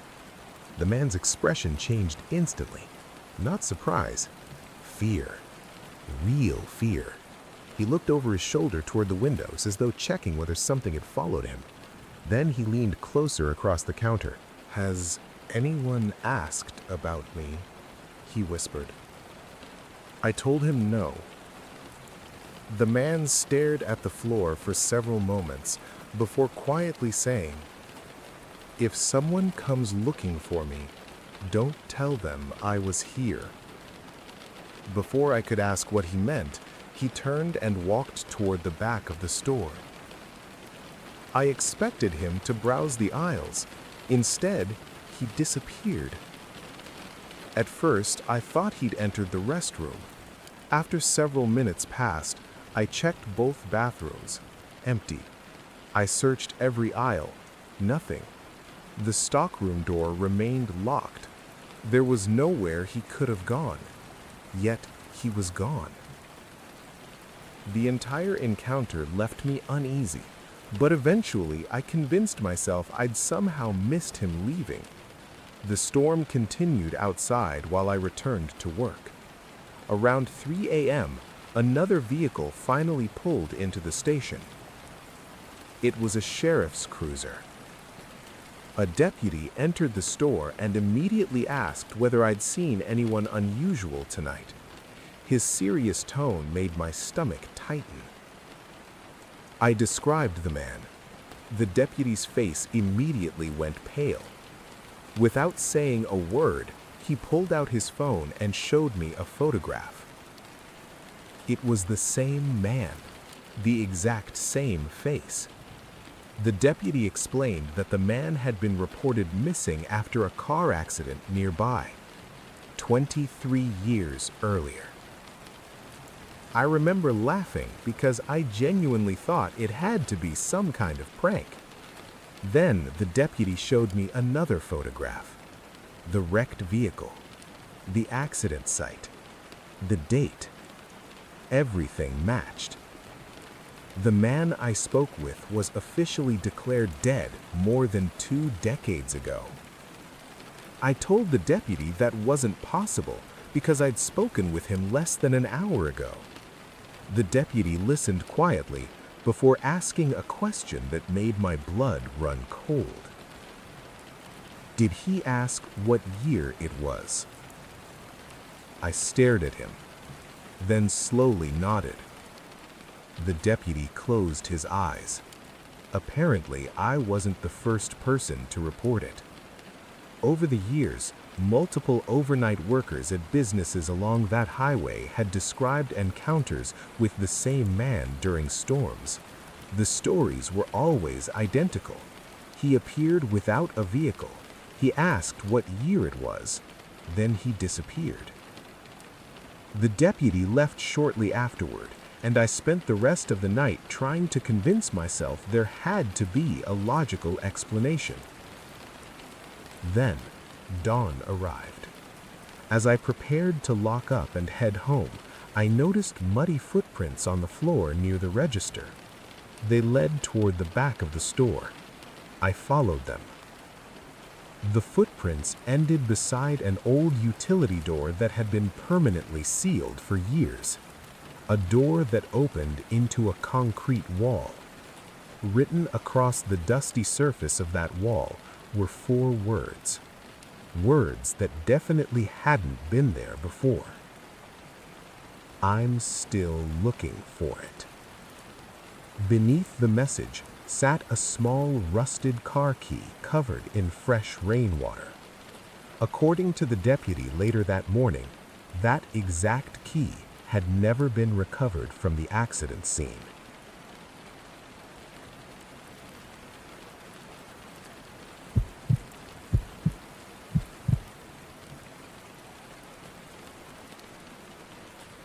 I worked the overnight shift at a gas station outside of Cheyenne when I was 24 years old. The station sat beside a 2-lane highway that cut through miles of empty prairie. During the day, truckers, tourists, and locals passed through regularly. At night, however, the highway became almost completely deserted. Some nights I would go an hour without seeing a single vehicle. The isolation never bothered me much because I preferred quiet places. Still, there was one thing about that stretch of highway that always felt strange. About half a mile from the station stood an old bus stop shelter that hadn't been used in years. The structure looked forgotten by time. Rust covered the metal frame, several windows were shattered, and weeds grew through cracks in the concrete beneath it. According to older customers, the regional bus route had been discontinued decades earlier. Nobody should have been waiting there anymore. Yet, almost every night I would notice someone sitting inside the shelter. At first I assumed it was a homeless person. The figure always appeared after midnight, always alone, always sitting perfectly still, and always gone by sunrise. I mentioned it to a regular customer one night while making coffee. The man immediately became uncomfortable. He glanced toward the highway outside before quietly saying, "Don't watch that bus stop too long." When I asked why, he changed the subject. That only made me more curious. A few weeks later, a severe thunderstorm rolled through the area. Rain pounded against the station windows, while powerful winds bent the grass flat across the surrounding fields. Business completely died after midnight. Around 1:45 a.m., I looked toward the highway and saw the figure again. This time there were 2 people sitting in the shelter, both completely motionless, even through the storm. Neither seemed bothered by the rain blowing through the broken windows. I found that strange enough, but what really unsettled me was the fact that I had never seen them arrive. One moment the shelter was empty, the next moment both figures were sitting there facing the road. For nearly an hour they didn't move. Then headlights appeared in the distance, a long-distance coach bus. That immediately confused me, because no bus route operated on that highway anymore. Yet the vehicle slowly approached through the rain before coming to a stop directly beside the abandoned shelter. The doors opened, the 2 figures stood up and climbed aboard. The bus then drove away into the storm. I remember standing there staring through the window, trying to process what I had just seen. There had to be a logical explanation. Maybe a private charter service, maybe temporary transportation. Whatever it was, I convinced myself it wasn't worth worrying about. Then the bus came back, only 10 minutes later. It approached from the same direction it had left. That made no sense. There was nothing down that road for nearly 50 miles. The bus stopped again. Its doors opened. This time, nobody got off. Nobody got on. After several seconds, the doors closed, and the bus continued down the highway until it disappeared into the darkness. Something about the entire situation felt wrong. Very wrong. At around 3 a.m., another customer arrived, an older truck driver who frequently stopped for coffee during overnight deliveries. While I rang up his purchase, I casually mentioned the strange bus. The man's expression immediately changed. "What color was it?" he asked. I told him it was dark gray. The coffee cup nearly slipped from his hand. Without saying anything else, he walked to the window and stared toward the bus stop shelter. Then he quietly asked, Did you see anyone get on? I nodded. The man went silent. After several uncomfortable seconds, he finally explained. 27 years earlier, a charter bus had crashed during a storm on that exact highway. According to local stories, the driver missed a curve and plunged into a ravine several miles away. Everyone on board died. The wreck was so severe that recovery teams spent days locating victims. The bus had been dark gray. I laughed nervously because the story sounded ridiculous. The truck driver didn't laugh. He paid for his coffee and left without another word. By then, I desperately wanted the shift to end. Around 4 a.m., I stepped outside to take out the trash. The storm had weakened significantly, leaving only light rain and occasional distant thunder. As I carried the garbage toward the dumpster, I noticed movement near the old bus stop. Someone was sitting there again. Only one person this time. I don't know why, but I felt compelled to look closer. The shelter wasn't far away, maybe a 5-minute walk. Against my better judgment, I crossed the road. The closer I got, the colder the air seemed to become. By the time I reached the shelter, I could see the figure clearly. A woman. She sat perfectly still on the bench, staring at the highway. Her clothes looked old-fashioned compared to modern styles, and her hair was soaked from the rain. For several moments, neither of us spoke. Then she turned toward me. Her face looked terrified. Not angry, not threatening, terrified. "Did it stop tonight?" she asked. I nodded slowly. The woman's eyes filled with relief. For the first time, she smiled. Then she asked a question that immediately made my stomach drop. "What year is it?" The exact same feeling I had when hearing those words was impossible to describe. Pure instinct. Every part of me suddenly wanted to leave. I told her the year. The smile disappeared instantly. She looked toward the highway, then toward the dark horizon beyond the fields. Finally, she whispered, almost to herself, "We missed our stop." Before I could ask what she meant, headlights appeared in the distance. The bus, coming back again. The woman stood up immediately. Panic appeared across her face. Not excitement, fear. Real fear. As the bus approached, she slowly backed away from the road. The doors opened. Nobody stepped out. Nobody moved inside. The interior lights revealed dozens of passengers sitting motionless in their seats. Every single one was staring directly at us. Then I noticed something horrifying. All the passengers looked injured. Some had blood covering their clothes. Others appeared burned. Several looked twisted into impossible positions. Yet every one was smiling. The woman turned and ran into the darkness beyond the fields. The moment she disappeared, the bus doors slammed shut. The vehicle slowly pulled away. I never saw where it went. The next morning, I searched local archives online. After several hours, I found a newspaper article about the crash. Attached to the article was a group photograph taken shortly before departure. Near the front row stood a young woman, the same woman I had spoken to at the bus stop. According to the article, she had been one of the passengers who died in the accident. But that wasn't the part that kept me awake. What haunted me was the final detail. The article included the passenger manifest, 43 names. Authorities recovered 42 bodies. One passenger was never found. The missing passenger was the woman at the bus stop. And according to the article, she had been sitting in seat number 13, the only seat visible as completely empty when the bus doors opened.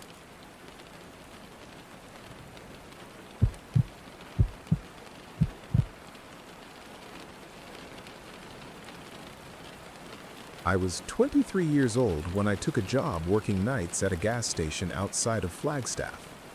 The station sat at the intersection of two highways in the middle of the desert. During the day, travelers heading toward nearby national parks filled the parking lot. At night, though, the place became incredibly isolated. Beyond the glow of the station lights was nothing but miles of empty desert stretching beneath the stars. The nearest town was over 20 minutes away, and after midnight, traffic slowed to almost nothing. Most shifts were uneventful. I stocked shelves, cleaned counters, and watched old security camera feeds to pass the time. For the first few months, the job was exactly as boring as I expected. There was one thing that always seemed strange, though. The station had 6 fuel pumps, but pump number 6 was permanently out of service. A bright yellow cover had been placed over the nozzle years earlier, and warning signs were attached to every side. According to my manager, the underground fuel tank connected to that pump had been damaged long ago. The repairs would have cost too much, so the company simply shut it down. Customers occasionally asked about it, but otherwise, nobody paid much attention to the unused pump sitting alone at the far end of the lot. One night, around the middle of November, I was working a shift during a cold desert storm. Rain rarely fell in that part of Arizona, but when it did, the weather felt strangely unsettling. Wind howled across the empty landscape, while dark clouds completely blocked the moon and stars. Around 1 a.m., business stopped entirely. Not a single vehicle entered the station for nearly 45 minutes. I was drinking coffee near the register when something on the security monitor caught my attention. A car had pulled up to pump number 6. The strange part was that I hadn't seen it arrive. The vehicle simply appeared on the camera feed. At first, I assumed I had been distracted. The car was an older sedan, dark-colored and difficult to identify through the rain. Its headlights remained off despite the storm. The driver sat motionless behind the wheel for several minutes. Eventually, the door opened and a man stepped out. Even through the security camera, something about him looked wrong. His clothes appeared soaked. His movements were unusually slow, and despite standing directly beneath the canopy lights, his face seemed oddly difficult to see. I immediately walked outside to tell him the pump wasn't operational. The moment I stepped through the front doors, a strong gust of cold wind hit me. Rain stung my face while I crossed the parking lot toward the vehicle. The man stood beside the pump staring at the covered nozzle. "Sorry," I called out. "That pump doesn't work." The man slowly turned toward me. For a moment, neither of us spoke. Then, he asked a strange question. Did they ever find the others? I remember laughing awkwardly because I had no idea what he meant. The man continued staring at me. His eyes looked exhausted. Not tired from lack of sleep, exhausted in a deeper way, like someone who hadn't rested in years. "The others?" I asked. The man glanced toward the highway. "The people in the van." A chill ran through me immediately. Something about the way he said it felt wrong. Before I could respond, he quietly thanked me, climbed back into the sedan, and drove away into the storm. At least, that's what I thought happened. When I returned inside and checked the cameras, there was no footage of the car arriving, no footage of it leaving, nothing. The security recording showed pump number 6 completely empty the entire time. I spent the next hour trying to convince myself the cameras had malfunctioned. Eventually, another customer arrived and I pushed the incident out of my mind. But around 3 a.m., I noticed flashing lights approaching from the highway. A state trooper pulled into the station. The officer entered the store looking exhausted. While paying for coffee, he casually asked whether I had seen any unusual vehicles tonight. I hesitated before mentioning the sedan. The officer immediately stopped what he was doing. "What color?" he asked. I told him dark blue. The officer stared at me for several seconds. Then he asked something that made my stomach tighten. "Did the driver mention a van?" I nodded. The officer slowly set down his coffee cup. According to him, there had been a fatal accident near the station nearly 30 years earlier. A drunk driver had collided with a passenger van during a storm. Several people died instantly. The driver of the sedan was one of them. The accident happened directly beside the gas station, near pump number 6. I laughed nervously because the story sounded impossible. The officer didn't seem interested in arguing. He simply paid his coffee and left. Before walking out, though, he paused near the door. Then he quietly said, "If you see him again, don't answer his questions." The rest of the night dragged painfully slowly. Every sound seemed louder than normal. Every passing headlight made me glance toward the windows. Around 4:15 a.m., I was cleaning near the coffee machines when the station lights flickered. Once, twice, then completely shut off. Darkness swallowed the building. The backup emergency lights activated a few seconds later, bathing the store in a dim red glow. Outside, rain continued falling while wind rattled the windows. I grabbed a flashlight and headed toward the electrical room. Halfway there, I noticed something outside. A vehicle sat at pump number 6 again. The same sedan, the same driver. This time, he wasn't alone. Several people stood around the car. 5 figures, all motionless, all staring toward the store. A terrible feeling settled in my chest. The figures looked wet, damaged. Some appeared injured. One stood at an angle no human body should have been able to maintain. The driver slowly raised one hand and pointed toward the front doors. Then every figure began walking toward the building. I don't remember making the decision to run. I simply found myself locking the entrance and backing away from the windows.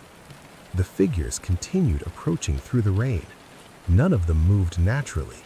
Their steps looked jerky and uneven, like puppets being pulled forward by invisible strings. Then came the knocking. 3 slow knocks against the glass. The sound echoed through the silent store. Another 3 knocks followed, then another. The driver stepped closer to the window. For the first time, I saw his face clearly.